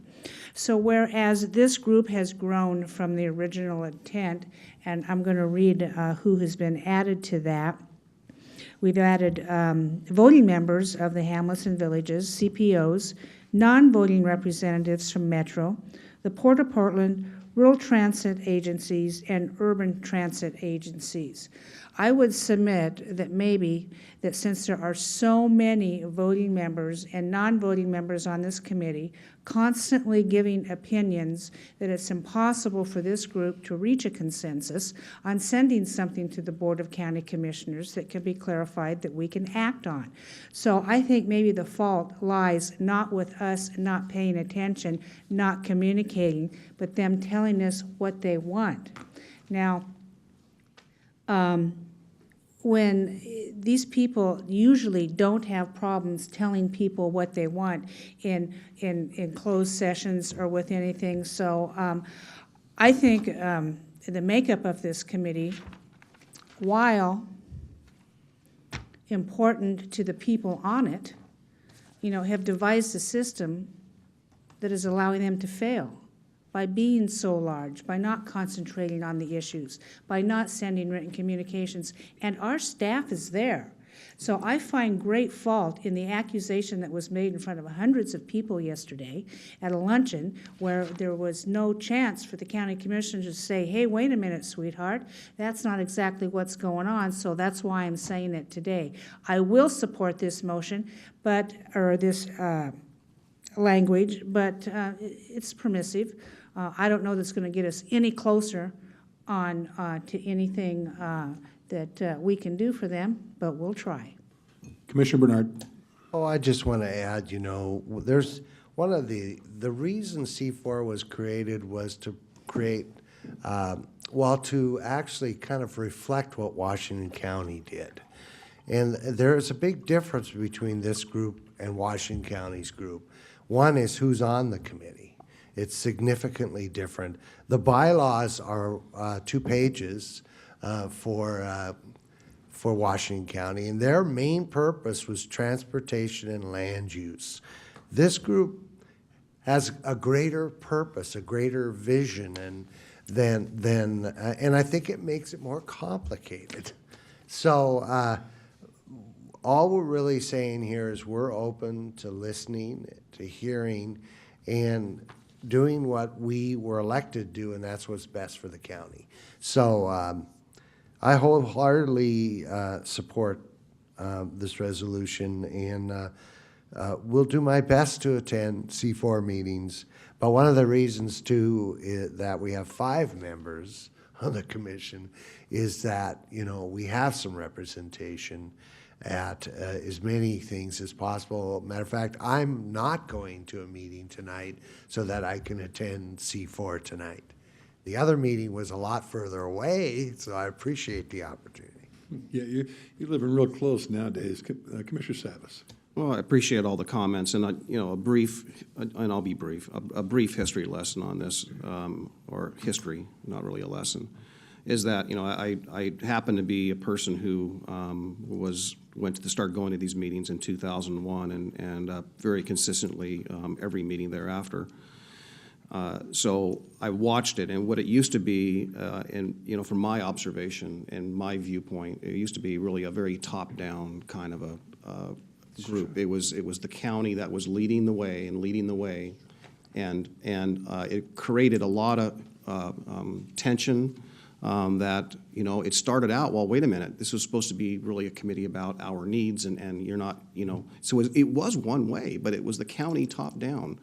And so we made that change here 4 years ago, and where we said, you know what, we will engage the executive committee, and we will bring issues to the table that we feel are important, and respectfully, I think really we have tried to really stay within the confines, for the most part, of land use and transportation. I think that's really what we're working. And sure, we also include legislative. It's all in the bylaws. There are things that define what it is we do. And we're certainly not there to replace the county commission or replace, decisions made by the cities. So I do want to say again that the history has been that, and we got to recognize that. So we're trying to make a change. We're trying to make the communications go both ways. And that's all this is about, and I think making an effort to do that. So I move we approved the resolution. We're going to have a public discussion here first. Okay. That's what this is all about. You asked for that. So, my two comments before the public discussion is, I have been going to C4 meetings for almost the full 2 years that I've been on here. As mentioned yesterday, that Tootie caught too, there was another C4 member who says we don't listen to them. Now, we are, Mac Woods will tell you this, in my industry, you do everything in writing. Similarly, in the county, if somebody has a request for us and it comes forward all the time when they're testifying to us, they often throw it at us in writing, which is appreciated, especially in advance of their meeting here. So I like the fact that it has to be reduced to writing. Now, in my 2 years, the only request when I first got here, and it also was not in writing as far as I know, was that C4 had worked long and hard on the question of road maintenance. C4, through a plan that was designed by Mr. Schmidt of our Public Government Affairs Department, had come up with some ideas which include a gasoline tax and a vehicle registration fee as a way to alleviate our problems. C4, because they're very city-oriented, and rightfully so, said, the cities need a portion of that, so they are in support of this. I and the commission decided that we would take the plan devised by Mr. Schmidt and go forward on our own, with our own money, there's no C4 money, to do some education and outreach, which he has been doing in conjunction with other staff and doing a very good job of that. We're trying to let the people out there know that we are in a hurting way when 54% of our roads are in poor or fair condition. That message continues. That's one of the problems that's been told to me, that we didn't listen to C4. Well, we ain't done with this yet, and we will be back to C4 to discuss whatever direction we choose to take, and probably this year about asking the public. The second portion is, as Mr. Commissioner Bernard mentioned, the WCCC, the Washington County Coordinating Committee, is made up of only mayors. That's all. So ours differs greatly, is very inclusive, and I would think it'd be greatly appreciated that that exists, and it's not just all mayors like it is in Washington County. Just want to make those 2 points before open the public discussion. And Tammy, you'll get a chance to speak. Commissioner Savas. Well, Chair, respectfully, there are some small little nuances that have not yet been picked up on that are really important, that got us where we are today. And you kind of helped me identify that again as far as the part that was missing, is that what C4 worked on was not a road maintenance program. It was a road maintenance and capital program. It was both. And that the cities that had already been collecting a road maintenance fee were adamant that we not do something that was, or implement something. So we were considering 4 mechanisms, not nailed down which ones they were, but we knew and those were gas tax, registration fee, maintenance fee, and a levy. So those were the 4 that were being studied. No decisions made, because C4 doesn't make decisions, but it's important to know that those cities, some of those cities were there particularly because of the capital needs and the capital investment, not the maintenance. And the message was, unfortunately, or the confusion is, I think it is, because what you just stated, is that it was all about maintenance, when it really wasn't. It was both. We had to get something in there for everyone to get them to the table. And it was an effort that was a two-pronged. And the program that Mr. Schmidt's doing a fine job implementing was outreach solely on maintenance, and that's the distinction, is that ours was not to limit it to maintenance, and that was the divert, if you will, or the change in direction that upset some of those cities that said, well, we're not in this for maintenance because we are doing a fine job maintaining our roads. So that was a small distinction. I think that's the part that was not picked up on. I think that's evident today. We have not made any decisions, may I point that out, about road maintenance, about capital projects. And personally, I'll bet you the majority of this commission doesn't care how the cities use their money should they arrive at money because of our action. I don't care if they use it for capital. I don't care if they use it for maintenance. But the biggest problem this county has, this county, unincorporated county, is we have 1,400 miles of roadway we're responsible for, like driving from here to Mexico. And our biggest need is maintenance. Capital projects are a dream, especially with matching money required and lack of Fed and state money. And by the way, as to Commissioner Savas, you stating that C4 doesn't make decisions, number 2 says the decisions of Clackamas County Coordinating Committee C4, well, not binding. So you say they don't make decisions. It says here they do, and I've certainly watched them do that. Commissioner Bernard. That's semantics, sir. Well, I just want to add that I think in the discussions we had all along, we said that frankly, and John just stated it, so I guess I'm repeating it. A lot of communities have funds for maintenance. I'm sure it's not enough, but some it is. And frankly, I don't care what they spend their money on. It's their citizens that are going to care. We care about the county. And one thing about the vehicle registration fee is we don't decide what the split is. It's by law. And so the vehicle registration fee, for me, is something that I definitely think we ought to put on the ballot. The other reason is I think right there, this gentleman sitting in the front row told me that if the money was being spent in the county, they would support it, because we talked about that for the Selwood Bridge. So I hope the citizens who told us that will be behind us when we do consider this, and the money will be spent in Clackamas County, not in Multnomah County, Washington County, or anywhere else. But some of that money, because of the vehicle registration fee, will go to the cities based on the law. So I look forward to moving forward on this. I think, it's in the city of Milwaukee, we have 3 mechanisms. I think it was a great decision to make a long time ago, and one we did when the economy was in a downturn. Now the economy's up, but the gas prices are way down. It'd be great if we could do a gas tax. But then again, we got the state considering it too. So anyway, I think the resolution just recommunicates our commitment to being better partners. So I support it. Thank you. All right. I call forward Tammy Stevens, who's been waving at me for a little while here. This is a public discussion item. Anybody can come up and talk about it at this time. Tammy. Thank you, Tammy Stevens, Beaver Creek. I really didn't have any intention of testifying, but I am a newer member to C4. I've been sitting there representing the hamlets and villages, even though I'm just representing myself here today, for the past year. And I've found a lot of value with C4, establishing relationships, realizing that there's other people and other issues outside of Beaver Creek. That was a serious shocker. But really respecting what everybody's going through. It's amazing, and it's just helped my personal growth, and then I can be a better supporter of my community. However, when we entered, we were in the throes of road maintenance and transportation, trying to figure that out. So it was a bit of a learning curve to get up to speed on it. If I could lend any advice to it, and it is what one of you just said, it's communication. I can remember when somebody said to me, if you want the Board of County Commissioners to value the Hamlets and Villages program, tell them what you are.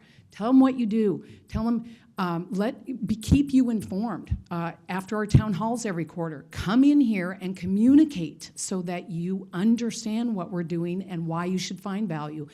So maybe that's the advice I would lend to C4, is quarterly reports. What are you talking about? What are you thinking about? What do you want? Where do you want to go? How can we support you? So Amen, that would sister. be my input on it, just as an outsider kind of looking in on it. I appreciate that. Okay. Well done. Any further individuals wish to speak under the public discussion? All right. I'll close that portion. Commissioner Savas. I want to appreciate Tammy's comments, because it really is, whether it's the hamlets or villages or whether it's other committees, and I've heard this from other committees we have here at the county, even the Planning Commission. Perhaps we should be more engaged with them. We need to be more engaged, and they need what they're all anxious for. The common denominator is having an opportunity to have us hear their concerns. And get key on my point earlier. I talk about listening. If we're not there, then it's only one of us or two of us, then it still lacks a full consideration of the board. And having that venue, an opportunity, is really important. And, it's clear, I just wanted to just say thank you to all of our volunteers on all of our committees, because there's no pay. There's no paycheck in this. We're doing it because we care about this county. We love this county, and that's what it's all about. Commissioner Bernard? I'm not sure I even want to comment to that, but I have never been to a planning commission meeting, and I don't think I should. I never went to one in the city of Milwaukee, and I've never gone one in the county, because when we walk in the room, we have influence whether we say anything or not. People, I think it's very odd that somebody would have that feeling, but it does happen. And I'll tell the story I've told before. I one time said to an employee, I wish that wall would go away. The next day it was gone. And I had to apologize for the family, and I had to buy him a bench and a plaque, apologizing because I just said to an employee, want that one word, and the next day it was gone. We do have an influence whether we know it or not, and it's too bad, but it does occur. So I'm cautious when I love to have the input come back, and believe me, we've heard from Planning Commission if they disagreed with our decisions, but it's got to be a community process before it comes to us, and then we can have the discussion.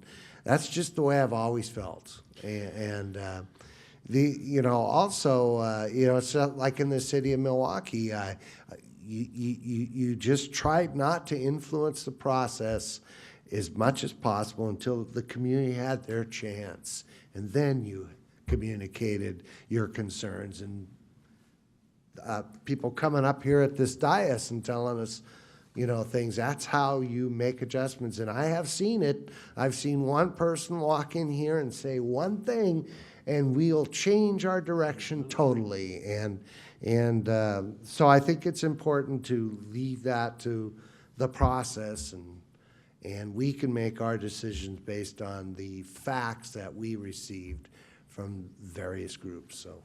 Yeah, and I appreciate, Commissioner Bernard, the ability to make a distinction, and that is that it's not so much I'm advocating that we go to those meetings so much as we allow them a venue to air their concerns or updates, whatever it may be. It's giving them, whether it's here on a business meeting or a policy session or whatever it may be, is that the not attending their meetings so much as them being able to have an opportunity to speak before us and vet their concerns. Well, nobody precludes a C4 member from showing up here today. Tammy happened to be here to talk to us. Nobody precludes them from coming during 3 minutes just to talk under public discussion. And nothing precludes them from showing up at our policy sessions. But we should all recognize that our policy sessions usually have staff. Now, that's not always, because staff brings in experts on certain things. But again, the emphasis is that this resolution finally will get C4 to put something in writing to us so we can look at it and discern it. As Commissioner Bernard says, hey, we may or may not disagree with it or agree with it, and that happens with all of our boards and commissions and appointees. May I make the motion, Chair? Please do. I move we approve the resolution affirming the continuation of the Clackamas County Coordinating Committee as a forum to promote coordination, cooperation, collaboration, and consensus between the jurisdictions, and to confirm that the Clackamas County Board of Commissioners will strive to reach consensus on issues and decisions. Second. All right, motion made by Commissioner Savas and seconded by Commissioner Bernard. I can't find my copy of the darn resolution here. Oh, here it is. Okay.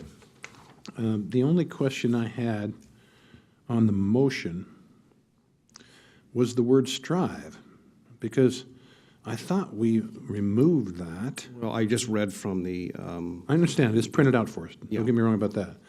But that was contained, I believe, in number 4, and we changed that to will endeavor to achieve. Mr. I thought it was will endeavor. So I apologize. The resolution is correct. I forgot to update the staff report after the change you made on Tuesday. So that is on me. I apologize. So I'm sure Mary put that in your script. inadvertent. It was changed to endeavor to achieve agreement. Or, yeah, endeavor to achieve. Now- So now- I will revise, well, if it. if- Hold on.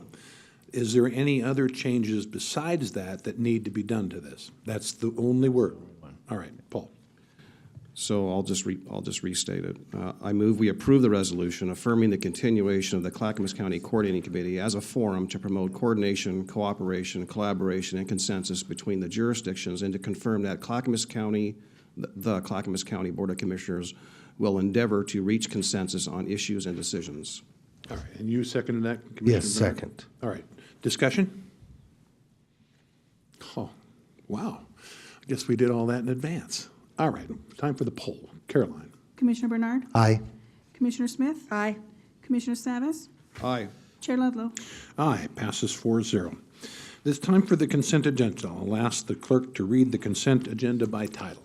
The only item we have today is under elected officials, which is approval of previous business meeting minutes. Wow. I move we approve the consent agenda. Second. Has a motion been made by Commissioner Smith, seconded by Commissioner Bedard. Any further discussion? All right, the poll. Commissioner Smith? Aye. Commissioner Savas? Aye. Commissioner Bernard? Aye. Chair Ludlow? Aye, passes 4-0. Oh, my beating heart. We are yet again ready for our exciting county administrator to give us an update. Well, I'm going to leave you feeling disappointed because I'm going to defer my remarks for this morning, given the hour and the lunch hour approaching. Wow. Well, don't bet on that from the commissioners. All right, time for commissioners' communications. I'll start with Commissioner Savas. Okay, Chair. Well, I know that in our Tuesday discussion, especially in executive session, that I thought we were going to discuss or decide or direct, and I'll be very, very careful, very respectful of my colleagues. But I think it's important to note today, I believe, that the direction we have given legal counsel to meet today's deadline has been not to appeal a particular order. I know I won't get into the complexities of this, but I think it's important that if this turns out to be a turning point, that we cannot revisit or make changes that are, I think, are sensitive in the issue of timing as far as being able to meet our employment needs. That it will be sad that the decision was not to appeal if that indeed has a permanent effect. It's my hope that LCDC today will retract. Was that the right word, or Counsel? Withdraw or vacate is what we have requested. Yeah, withdraw or vacate their remand so that we can make we can make whatever adjustments we need to make on behalf of the county for its future. I was very intrigued by, and again, this is with complete respect, and I think everyone hopefully will understand that, but I read an email this morning, a passionate email from Commissioner Smith that she submitted with regard to what she heard last night. I was going to talk about my. Yeah, and when I go out to Malala, or when I last met with the mayor, or whatever it may be, and I look at those issues of those poorer communities, and mainly east of the two politically problem areas, and those two political problem areas happen to be south of the Willamette River and Borland Stafford, and it seems like all the attention, unfortunately, seems to go there when we have these incredible challenges and disparities on the east side of this county. And, my passion has been, and my advocacy has been for, the rest of the county needs some attention too, and we should not forego, or we should not deprive all the needs on the east part of this county, where a majority of the population happens to reside, all because of two politically charged areas. And I think that's my concern. Now, how we get there is complicated. It's not as simple as the words I'm using here today. I acknowledge that 100%. But I just thought that we are perhaps without any clear direction today, by not appealing or making a statement, a very clear statement that what we have before us may indeed, by not appealing it, may indeed have a permanent effect in this county for the next 10 to 20 years, and not a good one.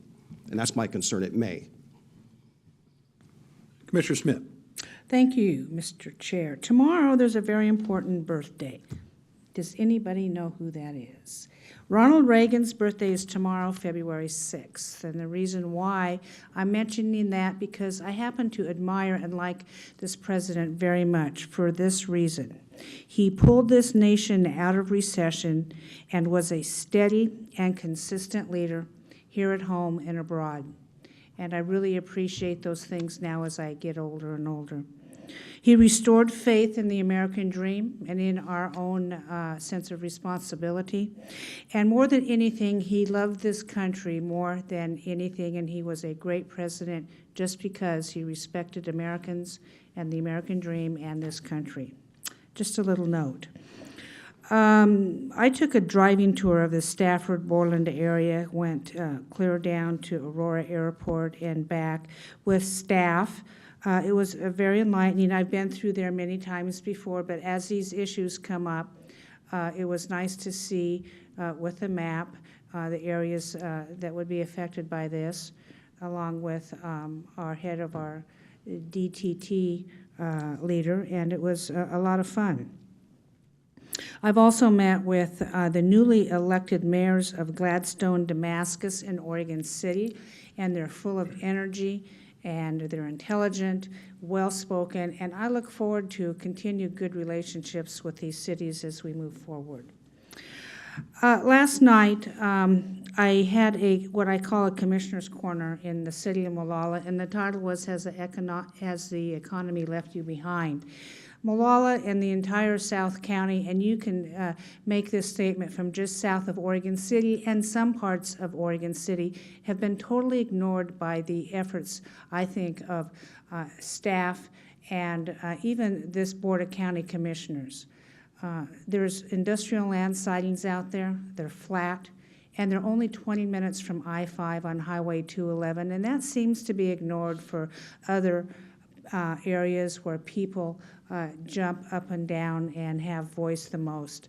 I grew up in this community. I graduated from high school in 1975. My daughter graduated from high school in 2009. My father graduated from high school in 1952, and my grandfather taught school in the area. We have deep, deep, deep roots in this area. I've seen times of great prosperity. I know what the people are like. They're very proud people. They work hard. They're trying to come together and bring attention to this. They've done study after study, put a lot of money in to bring businesses like Fred Meyer in. As long as this community has been in existence since 1914, there had always been 2 automobile dealerships, and there's always been a lumber mill. For many years, the lumber mill went out, and we didn't have one come back in. Finally, we have Withers Lumber Mill. We still don't have 2 automobile dealerships. So when you talk about programs, and Martha Schrader texted me a while ago, well, Tootie, there's the Main Street program. I know about the Main Street program. You know, we threw a bunch of taxpayer money out of it, hired a person out there to run it. Well, guess what? If there's no people making money to buy things at the shops on Main Street, those shops go away. So I think we need to get down to the nitty-gritty of what they need out there. They need family wage jobs based on natural resources, timber, agriculture, and manufacturing. I said last night, and I'm committed to this, if there's just one success in Molalla, we only need one business come out there that hires 15 to 20 to 25 people in our industrial site to build a factory. More will come. And you know what Fred Meyer told us that they couldn't do out there? Because we only have a population of 8,500 and it doesn't fit their numbers. But as a business owner, I understand that. And I says, well, you know, you need to look at the fact that the city limits of Molalla is very small. I challenge your numbers on that. It says, well, they included all Colton. They included Maple Grove. They included Liberal, Molino, all of these places who are not incorporated but have zip codes. Still, they wouldn't do it. So whereas the Fred Meyers may not come out, we need to work on the little ones. We've always used to have 2 grocery stores. We have 1 Safeway out there, and they have a corner on the market. I don't even like to shop in the Molalla Safeway store because of the prices. and the selection is not good, it's because they have no competition. So what are we doing this community by ignoring it? We're letting it die. And so I've recommitted myself over the next year to try to do something out there. And I would ask the commissioners to come on board, to quit fighting about, like Paul says, Stafford and Borland, where it seems, all these things happen. We have the locks, we have the Blue Heron, we have Eagles Landing, we have the Cove, we have this and this, but it's all centrally located in this. Can we please, and those projects are going to happen whether the commissioners are involved or not. I submit that the commissioners need to get involved in problems, number one, that are hard, that there are no easy cures for, and we start getting down, pulling up our boots and seeing what we can do with a community like Molalla, Estacada, some of those areas in our South County. And it's a huge, huge area. Thank you. Commissioner Bernard? And the deadline's today at 5 p.m. So I think it's important to note that the decisions made by the court and LCDC, and whether Stafford or south of the Willamette, those decisions have been made and need to be put aside. And this process needs to end. Then we start talking about what we're going to do in East County. I disagree with that very much, and I'm sorry. Well, I know you do, but I can assure you that the court and LCDC and the legislature have a very narrow issue they're looking at. And those are the decisions that were made when this process started over 5 years ago. Until it's ended, we'll be in perpetual purgatory until this decision's made. One of the problems with Molalla, I don't know how much you know of this history, is that the expansion of the UGMA was based on, I think it was called the UGMA, the expansion of the community was based on a decision that had no standing until Portland State made a population analysis of it.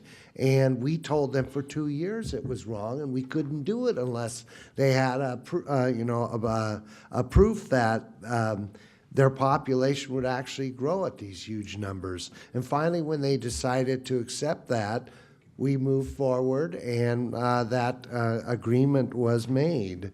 The urban-rural reserve process started over 5 years ago, and I don't disagree that we need to work on East County industrial places, job opportunities, but I don't think it's through this process. We agreed yesterday not to appeal unless one of our city partners did. And I'm willing to accept that, even though I don't think we should appeal at all. This decision needs to be put behind us, and we need to sit down with folks in Tualatin, and in Westland and on Oregon, Lake Oswego, and with Metro, and move forward before the opportunities for Wilsonville are gone. And until this is resolved, Wilsonville is also in limbo. And while they're not as rural and as in desperate need as Molalla or Estacada, they do have their needs too. So we got to put this behind us and move forward. I did meet with Tom Hughes, the president of Metro, yesterday, and we had a spirited discussion about the future of Clackamas County and our particular needs. And Commissioner Savage just talked about it. We have a lot of needs for industrial job-producing lands, among other things. But yes, we had a split decision, but the board ruled that, and by the way, the history of this, remember the rural-urban lands, so that they will lock up the rural ones for 50 years. There's been lawsuits and challenges, and it has been called a pellet purgatory because we've been out there for almost 5 years. Well, now things are really much worse in a lot of ways. The Court of Appeals ruled to LCDC to look at a particular scope of corrections and or remands that needed to be done. LCDC came out with that. It's been found by our legal counsel, who really did a great job, Mr. Madkour, in leading the questioning of LCDC, that they did not address all the things from the Court of Appeals that they should have. Now remember, we don't have right now rural and urban lands. That they haven't been designated that because this process continues because of lawsuits. It must end. You know, cities like Wilsonville has a rather aggressive plan to develop some property they worked for years on called the Frog Pond area. One portion is in UGB, but the other is not. And right now, it's in basically EFU lands and cannot be developed, cannot be annexed. So the point of the matter is we made a decision to only appeal if the two cities that are currently suing on the process, West Lynn or Tualatin, if either of them appeal, then we would too. That's as narrow as we wanted to make it, because as Jim says, this has got to end someday. For prosperity, for growth, for jobs, it has to end. I am not willing to put us out, start the process over. Jim remembers how long that took. It's a 3-year process to come to this conclusion. I'm not willing to start over again. I think it's very important what happens today by 5 p.m. Mr. Madkour is keeping us up to date on that, but it looks like somebody else, other than the two cities I've mentioned or us, is going to appeal. We have no control over that. But again, it stalls the process so that nothing can happen in Clackamas County as far as new lands being brought in. Next week, I'll be down at AOC, as a lot of commissioners will. I've been asked by Representative Taylor to testify on e-cigarette, very dangerous things. As she pointed out at our legislative dinner the other night, that a 5-year-old can walk into a store right now and buy e-cigarettes. Some high school students were recently busted because they were using hash oil in the e-cigarette. So I think it has a lot more danger than a lot of people know. The sciences are still working up about what this will mean. This last week we had a presentation on capital improvement plan for West. This is about sewer. And we're probably going to have to take a path where it will increase rates because, you know, the old adage, pay me now, pay me later. It continues to cost more, and we continue to have more sewer to process. And so we will be taking that action soon. We did a strategic planning presentation. We had that, and it was really great. How these departments, strategic plan called Performance Clackamas, some of it is online and more will be soon, but it's a measuring stick, so to speak, about the performance of our departments, and they have gone willingly into this process, and I know the board is particularly impressed with that. I have decided that I should do a Hero of the Week.